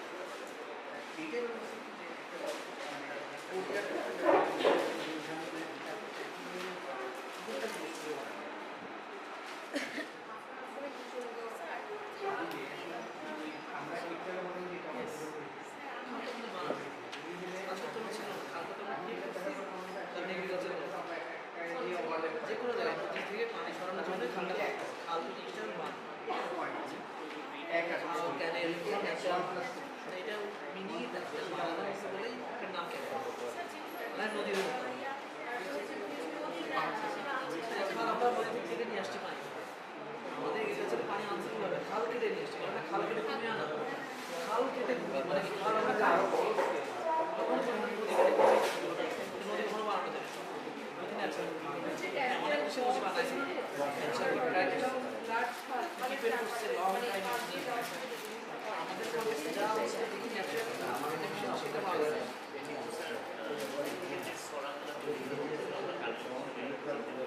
কিন্তু আমরা ডেভেলপ করি অবশ্যই ঠিকঠাক করে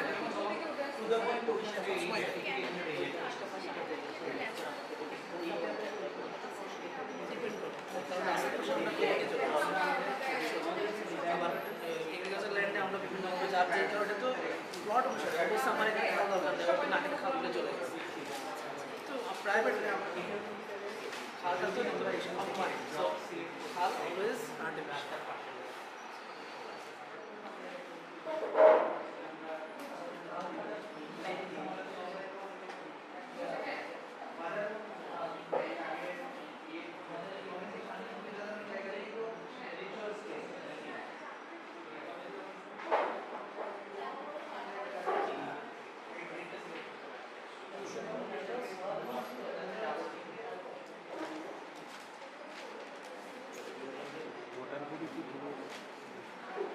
চেঞ্জ করবেন না টেস্টিং রেখে দেবেন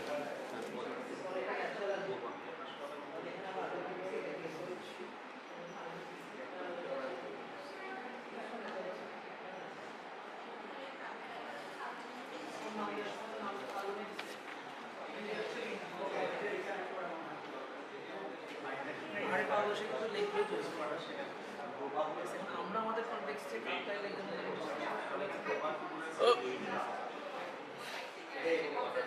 এই সাইডে ক্যানেল আচ্ছা পাহাড় থেকে নেমে আসছে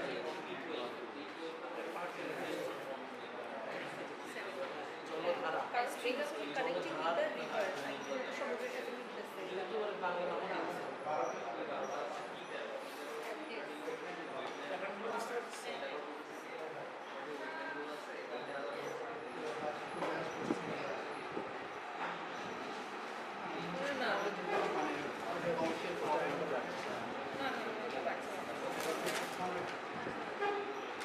Water Commons Governance Notes.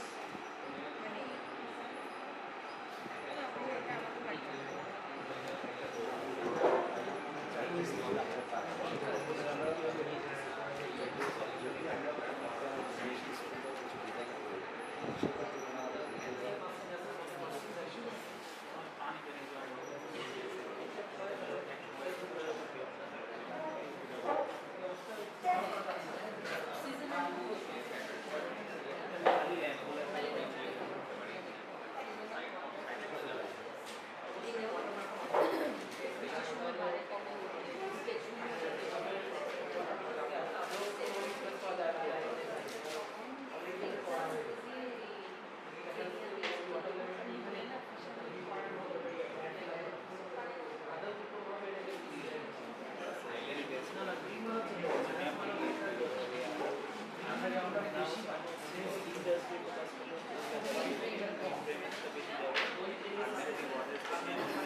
দেখানোর জন্য না এটা আমরা কনসিডারেশন করি আমাদের এখানে যেটা মনে হয় আমরা বেশি আচ্ছা এখানে কি কোনো প্রবলেম ছিল এই জায়গাটাতে এটা না মেক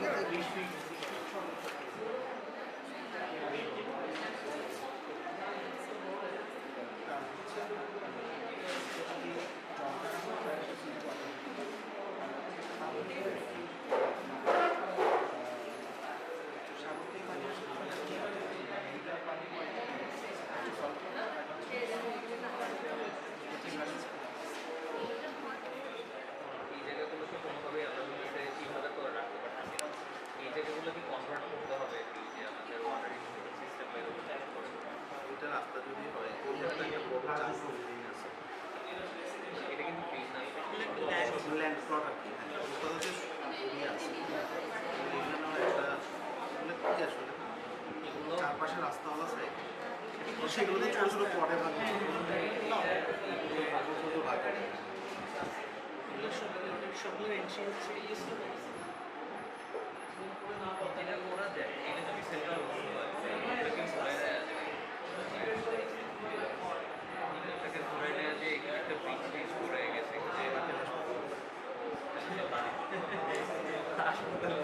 তাহলে এদিক থেকে দিতে হবে, ওটাকে ঘুরে ঠিক করে এদিক থেকে দিতে হবে। এটাকে যদি এটা তাহলে এই যে এখানে এটাকে বর্তমান দিলে এখানে হইতেছে ওই যে বাফার এরিয়া তৈরি করতে হবে। যে এখানে বাফার এরিয়া তৈরি করে এটার সাথে চারদিকে বাফার এরিয়া তৈরি করে ওটাকে খুশি এই জায়গাগুলোতে আমি বাকি যে ওই পথগুলো থেকে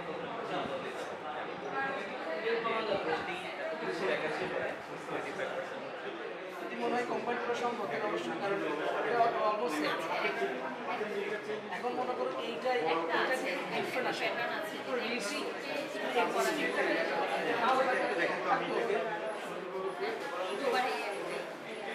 আলাদা কিন্তু অবশ্যই আলাদা। এই পেজটা শেষ করে হ্যাঁ হ্যাঁ শেষ করে করে যায় হ্যাঁ পানির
এই ক্যানেলটা আছে না, এটাও কিন্তু ঘুরে একটু বড় দিকে গেছে।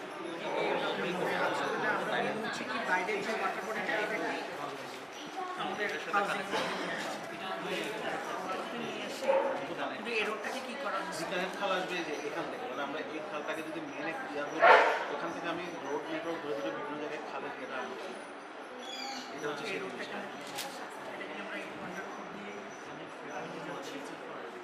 রোডের উপর দিয়ে আর কি, মানে রোডের তারপরে আরো বড় কথা হচ্ছে এই ওয়াটার বডিটা টোটালি আইসো, মানে এটার সাথে কানেকশন এইটা এই ওয়াটার বডি এখান থেকে নেটওয়ার্ক কানেক্ট একটা ইন্টারনাল একটা ফ্লো এটা ওয়াটার বডি থাকবে না, সাইডে আবার এখানে যেতে পারি আমরা ক্যানেল করে আসলে নিয়ে যাবো। যে ওই ময়লা নালাটা কি হতে পানিটা ফ্লো করার স্পেস মানে P18 এরকম গ্রিন ড্রেনেজের অপশন থাকতে পারে। যেমন আমি দেখি নাই নালা, কিন্তু আমার মনে হচ্ছে কোথাও না কোথাও তো এই নালাগুলো আছে, এগুলো দেখি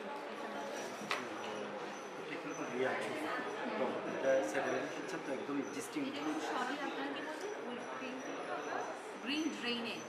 ব্রিজ ফাংশনটা কি? ওটাকে আমরা সেকশন দেখে বোঝা যাচ্ছে অর্থাৎ এটার উপরে যে শাপলা থাকতে পারে, যেমন আমরা কোনো কোনো ড্রেন দেখি না পরে কিন্তু ওই যে যে শাপলাটাকে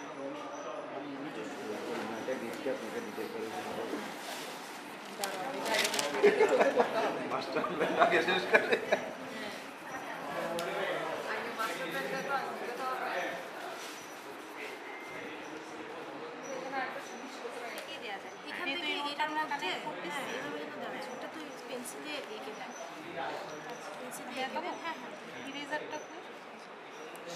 এই জিনিসটা আমার মনে হয় এইখানে কোথাও রয়েছে টেপটা।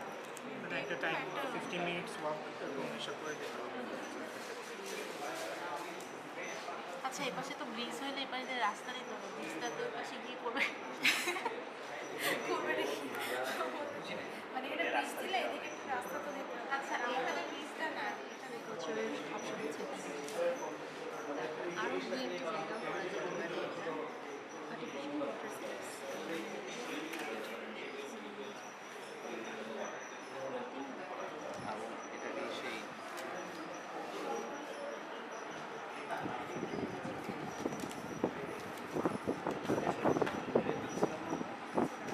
এখানে একটা বড় চার্চ আছে মাঝখানে জায়গা আর অনেক কানেকশন আছে।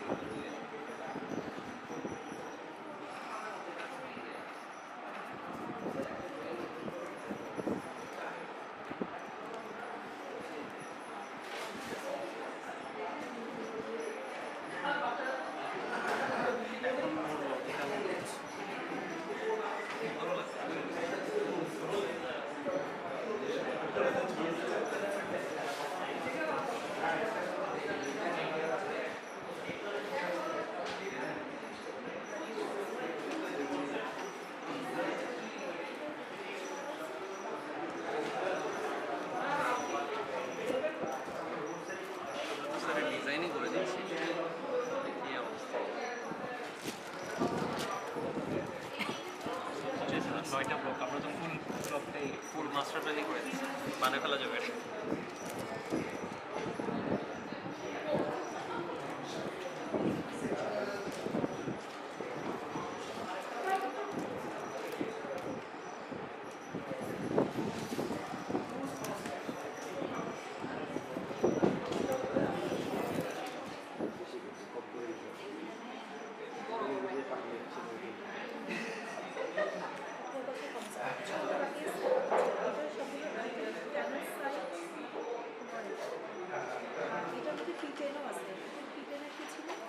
আরবান আর ইউনিভার্সিটি ক্যাম্পাস গ্রুপ করছি সবচেয়ে বেশি কাজ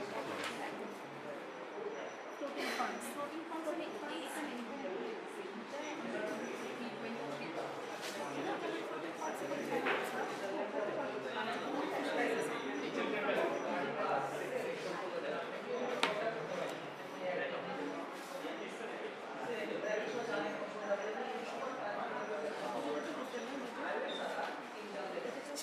এখানে পরে দেখা যাবে কলেশন করতেছে আমাদের, আবার মাছ ধরবো, আবার ফ্লোটিং ফান্ডস সব অতিরিক্ত প্রেশার পড়ে গেছে, আমাদের অতিরিক্ত প্রেশার পড়ে গেছে।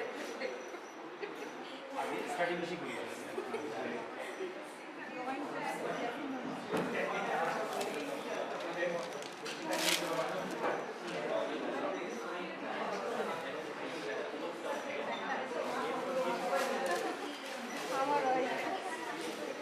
এটার জন্য কিনেছিলাম ওয়াটার বডির আছে স্টেয়ার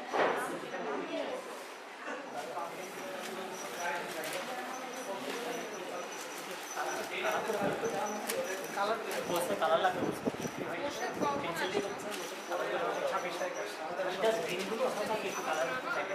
গ্রিন আর ওয়াটার বডিটা দেখা গেলে হয়ে যাবে।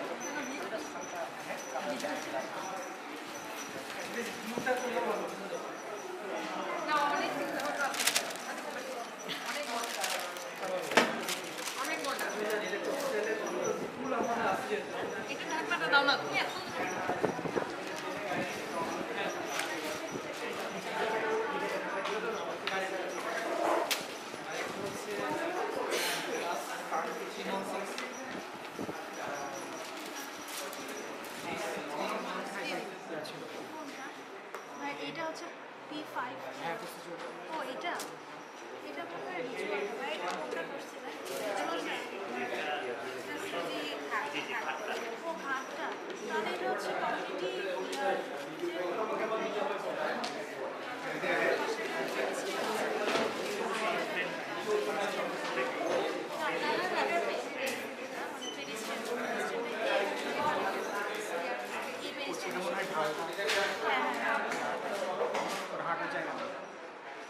বডিটা আছে, ওয়াটার বডি যেটা আপনার 2, 3, 4, 5 সেটাকে রিকালেক্ট করা, আমরা হচ্ছে এই টোটালটার সাথে ফের রিকালেক্ট করছি, টোটাল এরিয়াটার সাথে ওয়াটার চ্যানেলটা ক্রিয়েট করে এটার সাথে রিকালেক্ট করা।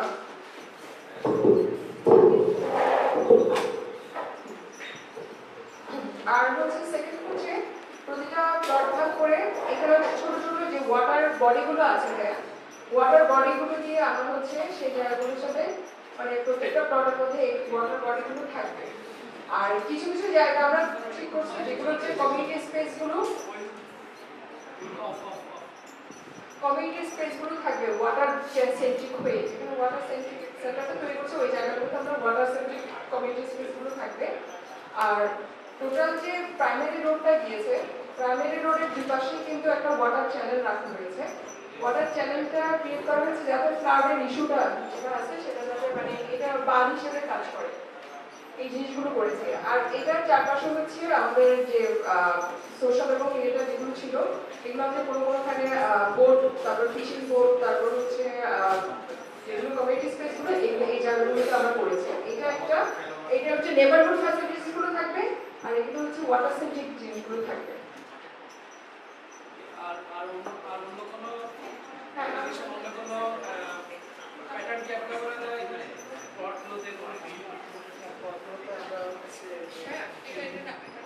ডিটেইল কমেন্টস করছি যেগুলো হচ্ছে রেকর্ডিংয়ের মাধ্যমে চ্যানেলের সাথে কানেক্ট করছি। আর একইভাবে ভিজুয়াল নোটস ক্রিয়েট করছি যে কমিউনিটি যে স্পেসগুলো আছে ওগুলোর সাথে হচ্ছে ওয়াটারের যে কানেকশন এটা নেটওয়ার্ক ট্র্যাক করা হচ্ছে।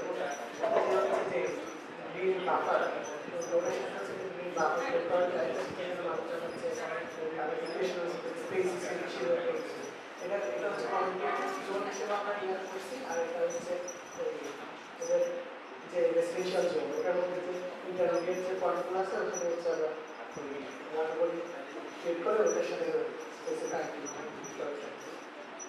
মেইন রোডটা গেছে, সেই মেইন রোডের এই প্রান্ত থেকে ওই প্রান্ত পর্যন্ত প্রথম হচ্ছে আমার প্লট এরিয়া, তারপর হচ্ছে যেটা পয়েন্ট সেটা 4টা প্লটকে ডিস্ট্রিবিউট করা হয়েছে এই পয়েন্টটা। এরপর হচ্ছে আমার যে চ্যানেলটা, সেই চ্যানেলটা আবার প্লটের দিয়ে হচ্ছে আমি মেইন রোড, এবার এই মেইন রোডের দুই পাশে আমার হচ্ছে গ্রিন বাফারের পাশাপাশি আমরা চ্যানেল ক্রিয়েট করেছি। এর পরবর্তী গিয়ে আবার সেম ডিভিশনটা এবার অন্য গ্রুপ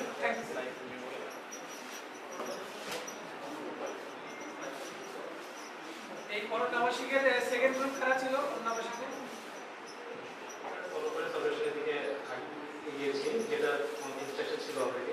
তো আমরা ফটো কার্ডের মধ্যে আমরা এখানে যে প্রবলেমটা ফেস করছিলাম, যেটা দেখছিলাম সেটা হচ্ছে জায়গাটা লোল্যান্ডকে ধরানো হয়েছে, তো ওটাকে হচ্ছে একটা রেসিডেন্সিয়াল প্রপার্টিতে কনভার্ট করা হয়েছে। এখন আমরা যেটা চেষ্টা করেছি সেটা হচ্ছে লোল্যান্ডের যে টোপোগ্রাফিক একটা ম্যাপিং ছিল, তো ওই ম্যাপিংটা ছিল কাইন্ড অফ হচ্ছে এরকম একটা জিনিস যে আমরা এখানে সবচেয়ে নিচু জায়গাগুলোই সবচেয়ে বেশি আসলে ভরাট করা হয়েছে কাইন্ড অফ আমাদের প্লটের সেন্টার পয়েন্ট। তো আমরা এখানে ফটো কার্ডের সাথে মিল পেয়েছি P4 যেটা হচ্ছে রিকানেক্টিং খালস, P5 ছিল উইভিং ওয়াটারস্কেপ করিডোর, P12 ছিল রিটেনশন পন্ড নেটওয়ার্ক, এবং P22 ছিল সিজারাল ওয়াটার ফ্লো স্পেসেস। এখানের মধ্যে আমরা মোস্টলি যে জিনিসটা ইউজ করেছি সেটা হচ্ছে একটা সেন্ট্রাল অ্যাক্সিস যে রোড নেটওয়ার্কটা যাচ্ছে ওটার সাথে যে খালের যে কানেকশনটা সেটা ছিল আমাদের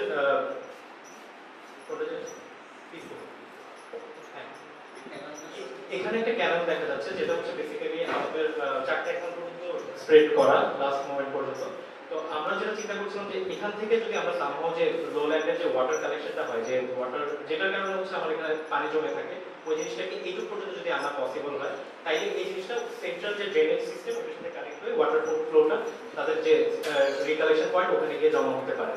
তো এটার জন্য আমরা মেইন অ্যাক্সেস রোড যেটা ছিল সেই অ্যাক্সেস রোডের সাথে ড্রেনেজ সিস্টেম চিন্তা করেছি যেটা রিকানেক্টিং খালস P4 কার্ডের সাথে মেলে, এবং উইভিং ওয়াটারস্কেপ করিডোরগুলো আমরা চিন্তা করেছি এখানে যে সেকেন্ডারি বা টারশিয়ারি রোডগুলো আছে ওগুলোর সাথে, এবং P12 যেটা রিটেনশন পন্ড নেটওয়ার্ক সেটাকে আমরা চিন্তা করেছি এটাকে পুরো এরিয়াটাকে যদি আমরা একটা স্পঞ্জ লাইক ফ্যাসিলিটিতে কনভার্ট করা যায়, যে আমার অনেকগুলো পোরাস ওয়াটার এলিমেন্ট যদি থাকে সেগুলো যখন আমরা ওয়াটারটা কালেক্ট করি কানেক্ট করছে একসাথে, তখন যেটা হবে আমি একটা জায়গার ওয়াটার ফ্লোটিং এর যে প্রবলেমটা ওটাকে অনেক বেশি সলভ করা যায় বলে আমাদের মনে হচ্ছিল।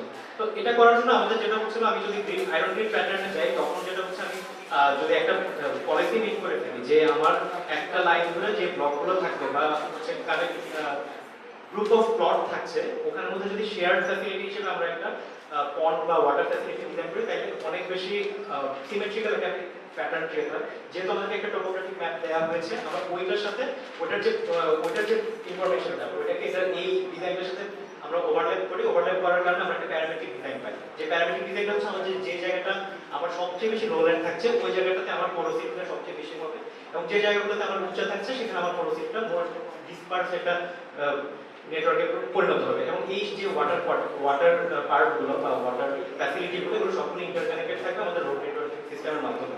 যেহেতু আমাদের এখানে ডেলে সাধারণ ওয়েব কোনো বই নাই, যে জিনিসটা আমাদের অলরেডি এক্সিস্ট করছে, রোড নেটওয়ার্কটা অলরেডি এক্সিস্ট করছে, আমরা ওইটাকে ফলো করে জিনিসটাকে একটা স্পঞ্জ বানানোর চেষ্টা করছি। একটা ফিডব্যাক ফর্ম দেওয়া হচ্ছে, যাদের অলরেডি প্রেজেন্ট হয়েছে তারা ফর্মগুলো অলরেডি নিয়ে এখানে একটু ফর্মগুলো ফিল আপ করতে হবে। এটা ইন্ডিভিজুয়াল, হ্যাঁ, ফর্ম ফিল আপ হবে ইন্ডিভিজুয়াল, এবং ফর্মের যে ফিডব্যাক হবে সেটা আসলে own perception, not sharing with others. এটা অনলি পার্সোনাল পারসেপশন। আমরা কাজ করেছি সলিমপুরের বেসিক্যালি ইন্ডাস্ট্রিয়াল যে পার্টটা আছে সেই অংশটুকুতে আমাদের মাস্টার প্ল্যানের যে বেসিক ডিজাইন স্ট্র্যাটেজিসগুলো ছিল সেটা একটু বর্ণনা করি। আমরা প্রথমেই চেষ্টা করেছি ইন্ডাস্ট্রিয়াল জোনের সাথে যে অ্যাডজেসেন্ট যে রেসিডেন্সিয়াল জোনটা সেটার মধ্য দিয়ে যে ক্রিকটা চলে গেছে সেটাকে একটা গ্রিন বাফার জোন হিসেবে ট্রিট করতে। কারণ আমরা প্যাটার্নে প্রায় 2 থেকে 3টা প্যাটার্নেই আমরা এই ওয়েটল্যান্ড বাফার অথবা গ্রিন ড্রেনেজ অথবা কমিউনিটি স্পেস হিসেবে কিভাবে যে কোনো ক্রিক অথবা ক্যানেলকে আমরা কি করতে পারি, ইউটিলাইজ করতে পারি, এই ধরনের প্যাটার্নের বেশ কয়েকটা পয়েন্টে আমরা খুঁজে পেয়েছিলাম। তাই আমরা সেগুলোকে সাবমার্জ করে এই যে এক্সিস্টিং ক্রিকটাকে আছে সেই ক্রিকটাকে একটা ভাইব্রেন্ট কমিউনিটি স্পেস প্লাস এই পুরো দুটো এরিয়ার মধ্যে একটা বাফার হিসেবে রিডিজাইন করার চেষ্টা করেছি। এছাড়াও আমাদের সম্পূর্ণ এরিয়াটাতে বেশ কিছু সেপারেটেড স্ক্যাটার্ড ওয়েতে অনেকগুলা পন্ড ছিল, যে পন্ডগুলো সাইজেও ডিফারেন্ট ছিল। খুবই ছোট আকারের স্মল পন্ড যেমন ছিল, আবার একটু লার্জ পন্ড এরকমও ছিল। দিঘি আমরা আইডেন্টিফাই করতে পারিনি, তবে কিছু কিছু ক্ষেত্রে আমরা পন্ডগুলোকে অ্যাকুমুলেটিভ করে হয়তো আরেকটা লার্জার পন্ডে পরিণত করার সুযোগ পেয়েছিলাম। সেটা আমরা করেছি, সেটা আমরা 2-1 জায়গায় দেখিয়েছি এই কাজটা। এটার কারণ ছিল যে শুধুমাত্র এগুলাকে ইন্টিগ্রেটেড করা না, এগুলাকে হয়তোবা ওই কমিউনিটির জন্য লাইভলিহুড বেসিসে অথবা অ্যাটলিস্ট কমিউনিটি স্পেস হিসেবে রিডিজাইন করা যায় কিনা সেটা আমরা চেষ্টা করেছি। এছাড়াও আমাদের সাইটে বেশ কিছু ডোবা ছিল, যে ডোবাগুলোকে আমরা প্রথমত রিস্টোর এবং দ্বিতীয়ত এটাকে হয় ভার্নিকুলার যে লেআউট বেস সেই অনুযায়ী এটাকে রিশেপ করা অথবা অ্যাটলিস্ট এটা চারপাশকে রিস্টোর করার ক্ষেত্রে আমরা কাজ করেছি। আরেকটা কাজ আমাদের ইম্পর্টেন্ট ছিল সেটা হচ্ছে যে আমরা একটা লার্জার পন্ডকে সিলেক্ট করি যেটাকে ওই ফুল কমিউনিটির জন্য ফার্মিং, ফিশিং স্পেস হিসেবে, কমিউনিটি স্পেস হিসেবে অথবা ওই এরিয়ার জন্য একটা কমিউনিটি স্পেস হিসেবে আমরা এটাকে ডিজাইন করেছি। লাস্টলি আমরা গ্রিন ড্রেনেজ যে সিস্টেমটা সেটা সম্পূর্ণ এই সাইটের মধ্য দিয়ে কানেক্ট করে এই ক্রিকের সাথে কানেক্ট করে দেওয়ার একটা চেষ্টা করেছি, যাতে এই পুরো এরিয়ার মধ্যে এই ড্রেনেজ সিস্টেমটা কাজ করে।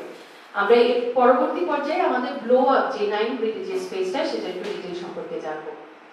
লার্জ পন্ডের ক্ষেত্রে আমরা কার্ড যেটা অ্যাপ্লাই করেছি সেটা ছিল P10, 11 এবং 15। এই তিনটা কার্ডের যদি হচ্ছে আমি মেইন স্পেসিফিক গোলটা বলি, প্রথমটা ছিল হচ্ছে আমার ফ্লোটিং পাম্পস এবং হচ্ছে কমিউনিটি গভর্নেন্স নোডস এবং হচ্ছে হাইব্রিড ওয়াটার প্ল্যাটফর্ম ইউজ করে, এবং এই তিনটা জিনিসই আসলে কমিউনিটি সেন্ট্রিক একটা ওয়াটার ডিজাইন যে ক্রাইটেরিয়া আমরা চিন্তা করি ওটার ক্ষেত্রে বেশ ভালো ভূমিকা রাখবে বলে হচ্ছে আমরা মনে করেছি। এবং আমাদের সাইডের হচ্ছে আমাদের এই যে জোনটা, এই জোনটার একটা ড্রপ হচ্ছে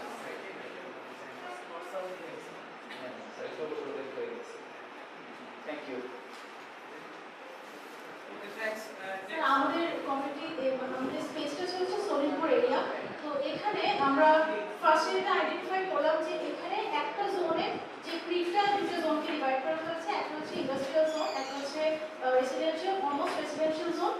তো আমরা হচ্ছে ক্রিকটাকে একটা ব্লু অ্যান্ড গ্রিন বাফার হিসেবে ফার্স্টে আইডেন্টিফাই করেছি। আর যেটা আমাদের কাছে ট্রেনিং ম্যাপ দেওয়া ছিল, তো ওখান থেকে দেখলাম যে এই এরিয়াটা একটু নিচু, সো এই পন্ডগুলো মোটামুটি পার্মানেন্টলি হচ্ছে ওখানে অবস্থান করছে, কিন্তু এইদিকে যে ডোবা পন্ডগুলো আছে এগুলো প্রায় সময় শুকায় যায়। সো এই কারণে আমরা হচ্ছে যখন ক্রিকটা এক্সটেন্ড করার প্ল্যান করলাম, তখন এই ডটেড লাইন ধরে মানে ক্রিকটাকে অ্যাকচুয়ালি আমরা যেদিকে ওয়াটার লাইনটা নিচু সেই দিকে হচ্ছে এক্সটেন্ড করার প্ল্যান করেছি। তার সাথে হচ্ছে দুটো পেডিস্ট্রিয়াল পাথওয়ে দিয়েছি দুই পাশ দিয়ে, তারপরে হচ্ছে গ্রিন বাফার বেল দেওয়া হয়েছে। আর তার সাথে হচ্ছে আমরা এই দুটো জোন যেটা হচ্ছে এখন খালি আছে, এই দুটো জোনকে এই পন্ডটা সহ নিয়ে একটা কমিউনিটি স্পেস হচ্ছে ক্রিয়েট করার চেষ্টা করছি, যেটা এই কমিউনিটিটাকে সার্ভ করবে। মাঝখানে একটা ব্রিজ দিয়েছি, যে ব্রিজটা হচ্ছে আমরা ওই পাশে জোনটাও ইউজ করতে পারবো। এখন এটা হচ্ছে আমাদের ফুলি এই ক্রিকটার প্ল্যান। আর এখানে বিভিন্ন রকম অ্যাক্টিভিটিসের জন্য আমরা কিছু দিয়েছি, কিছু হচ্ছে ওয়াটার প্লাজা দিয়েছি, যেটা ওয়াটারের দিকে অ্যাক্সেসিবল হবে। এটা ছাড়াও যে ছোট পন্ডগুলো আছে, আমরা হচ্ছে এখানে যে 25টা প্যাটার্ন দেওয়া হয়েছে, সেই 25টা প্যাটার্নের জন্য প্রত্যেকটা পন্ডকে আলাদা করে আইডেন্টিফাই করেছি। যেমন এখানে একটা মসজিদ আমরা দেখতে পেয়েছি গুগল ম্যাপ থেকে, তো গুগল ম্যাপে মানে মসজিদের সামনে যে ডোবাটা ছিল সেটা অ্যাকচুয়ালি ফেস্টিভ্যাল কাজে ইউজ করা যেতে পারে। এখানে আরেকটা মসজিদ পাওয়া যায়। আবার এখানে কিছু ওয়াটার বডি যেটা আমরা একসাথে করে একটা কমিউনিটি স্পেস হিসেবে ইউজ করার প্রপোজালটা দিয়েছি। ফার্দার এখানে আরো কিছু ওয়াটার বডি ছিল যেটা আমরা industrial, aquaculture and agricultural artificial ইউজের জন্য হচ্ছে তার ইউজ করতে হবে, সেটার জন্য আমরা P9 হচ্ছে আইডেন্টিফাই করেছি। বাকি এখানে ব্লো আপগুলো হচ্ছে বোঝানোর জন্য উচিত।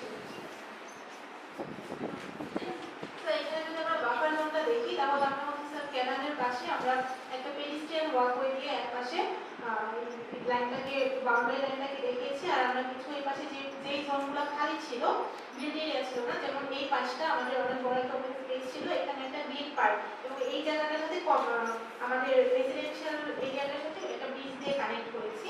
আর হচ্ছে স্যার এই আমরা কিছু প্লাজা এনেছি। আর স্যার এখানে একটা পন্ড ছিল, এটা হচ্ছে স্যার, আচ্ছা স্যার এটা হচ্ছে আমরা যদি দেখি আমরা P2 অ্যাপ্লাই করেছি, যে আশেপাশে সবগুলো রেসিডেন্সিয়াল এরিয়া আমরা হচ্ছে ওই কমিউনিটির মানুষগুলোকে ওই একটা পুকুরের সাথে কানেক্ট করেছি ঘাট দিয়ে, যেটা আমরা বাংলা বলছি। Thank you. থ্যাংক ইউ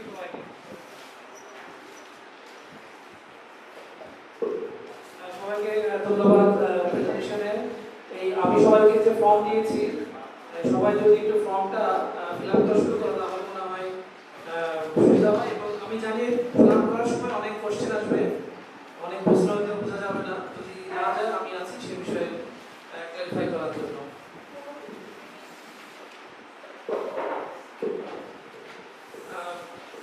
ফর্মের মধ্যে 8 নাম্বার মানে 8, 9 এবং 11 এই তিনটা প্রশ্নের উত্তর দিতে হবে। এই বোর্ডে আমি একটা অপশন দিব স্টিকি নোট দিয়ে, এখানে উল্লেখ করা আছে, এটা ওখানে লেখা যাবে। আমি এখানে কিছু স্টিকি নোট রাখবো এবং স্টিকি নোট দিয়ে 8, 9 এবং 11 এই তিনটার কমেন্টসগুলো স্টিকি নোট দিয়ে প্রমাণ করতে হবে। আমি যে দেখেন ফাংশনাল প্যাটার্ন কার্ড ওকে, এই কার্ডটা মানে যেই সাইটে আমরা ডিল করলাম সেই সাইটের প্রশ্ন উত্তরগুলো সেই আইডিয়া হচ্ছে প্যাটার্ন। আপনি তো কাজ করছেন যেহেতু সাইটে, তাহলে আপনি এখন কাজ করার সময় কিভাবে এটাকে মানে রেট করবেন? এই সাইটটাতে আপনি একটা সাইটে কাজ করেন, হ্যাঁ হ্যাঁ একটাই সাইট, হ্যাঁ এই মানে আপনি অলরেডি একটা যে এক্সপেরিয়েন্স করছেন অলরেডি, সো এটা করতে যে আপনার কি হবে কাজ করা, এটা রেসপেক্টে উত্তর, এটা রেসপেক্ট দিতে হবে।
অসংখ্য ধন্যবাদ। এবং পুরো প্রক্রিয়াটা আসলে অনেক জটিলই ছিল, অনেক সহজভাবে করেছেন এবং অনেক সুন্দর একটা ব্যাপার ছিল।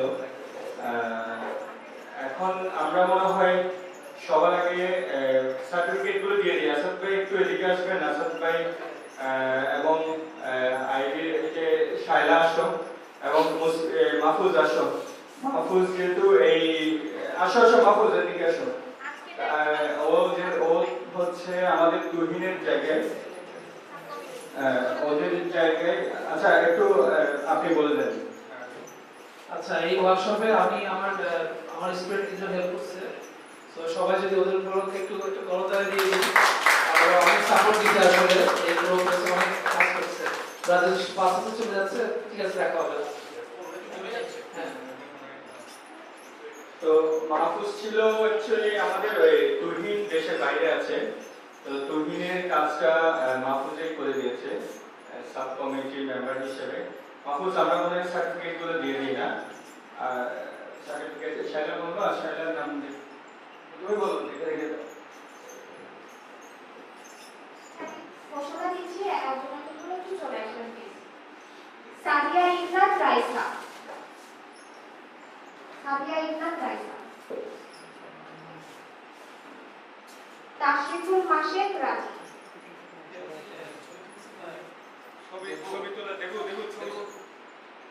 তাশরিফুল মাসেদ রাজি কি আছেন? ঐশী নূর, ঐশী নূর।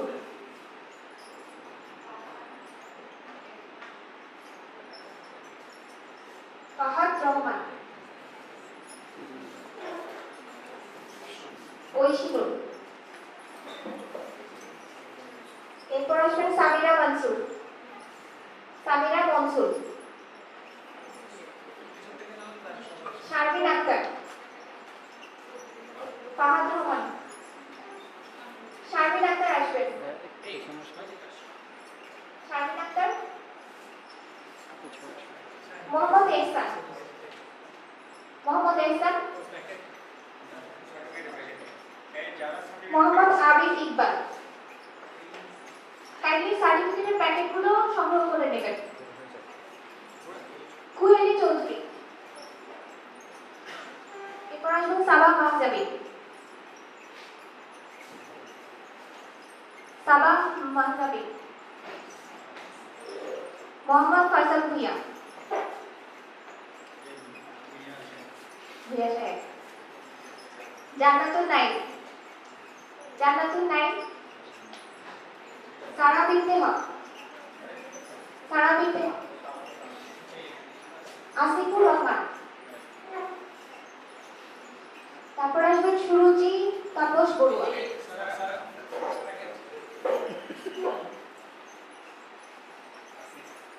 হ্যাঁ, আসিফুর রহমান, সুরুচি তাপস বড়ুয়া।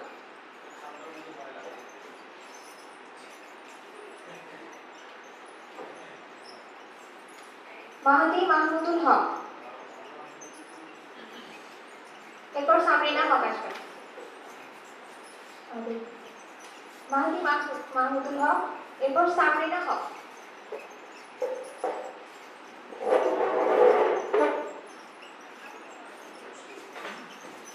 মোর্শেদুল আলম,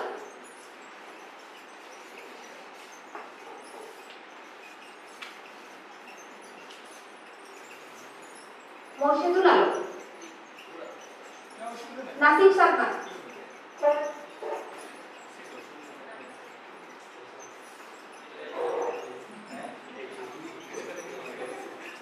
নাসিব সালমান, এরপর ইমাম হোসেন,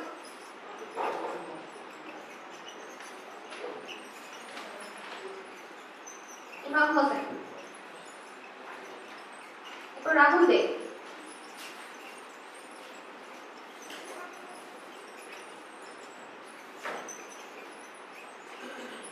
রাহুল দে,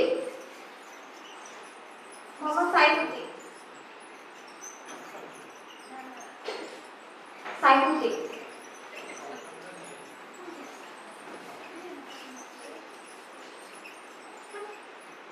বাকিরা আজকে অনুপস্থিত। আমাদের আর 5 মিনিট একটু ধৈর্য ধরুন, আবার টোটাল পর্বটা শেষ করে একটা গ্রুপ ছবি তুলবো।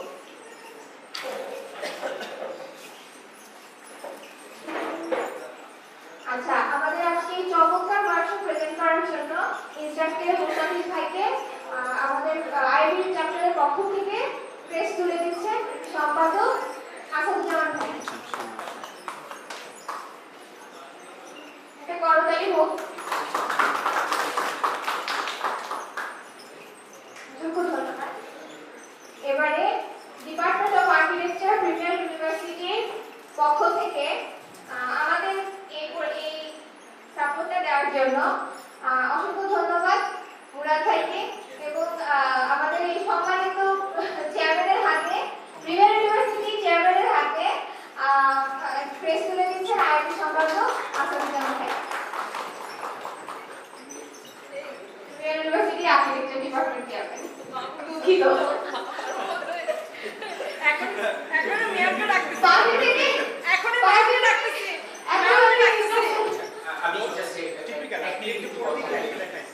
আমাদের মূল এইটা ছিল আসলে আমরা এখন নতুন কিছু একটা দেখবো। আমি জানি আর্কিটেক্ট মানেই আসলে আমরা একটা ফ্যামিলির মতো, আমাদের কাজের অভ্যাসটা এমনই, অ্যাজ এ ফ্যামিলি না হলে আসলে ঠিক হয় না। তো এখানে অনেক মজা হবে, ফান হবে, কাজও হবে, শেখাও হবে। সবচেয়ে বড় ব্যাপার যেটা, যে সাপোর্টটা আমরা পেলাম আজকে, প্রথমত প্রিমিয়ার ইউনিভার্সিটির পক্ষ থেকে ওনারা যদি আমাদেরকে এত সুন্দর স্টুডিও ইউজ করার জন্য সুযোগ করে না নিতেন, তাহলে হয়তো বা আমাদের ওয়ার্কশপটা এত মজা করে হয়তো আমরা করতে পারতাম। সর্বোপরি মাহফুজকে আমি থ্যাঙ্কস জানাতে চাই, কারণ তুমি যে এসেন্সে ও এত সুন্দরভাবে জিনিসটাকে অ্যারেঞ্জ করেছিল, যেটা আসলে পেছনের গল্পগুলো যারা কাছ থেকে দেখেনি ওদের পক্ষে বোঝানো কঠিন। ধন্যবাদ মাহফুজ, এবং ধন্যবাদ premier university architecture department on behalf of architect Murad. তো যাই হোক, আমরা আইবি 12th চ্যাপ্টার কমিটি কৃতজ্ঞতা প্রকাশ করছি সবাই। সর্বোপরি আমাদের ইনস্ট্রাক্টর মুস্তাফিজ মাহমুদ, ওনার এই মূল্যবান সময়টা আমাদেরকে দেওয়ার জন্য কৃতজ্ঞতা জানাচ্ছি আইবি চট্টগ্রাম চ্যাপ্টারের পক্ষ থেকে। ধন্যবাদ আপনাদের সবাইকে। আমরা একটা গ্রুপ ছবি তুলবো সবাই সঙ্গে। এই সবাই আসে যেন দেখুন। না,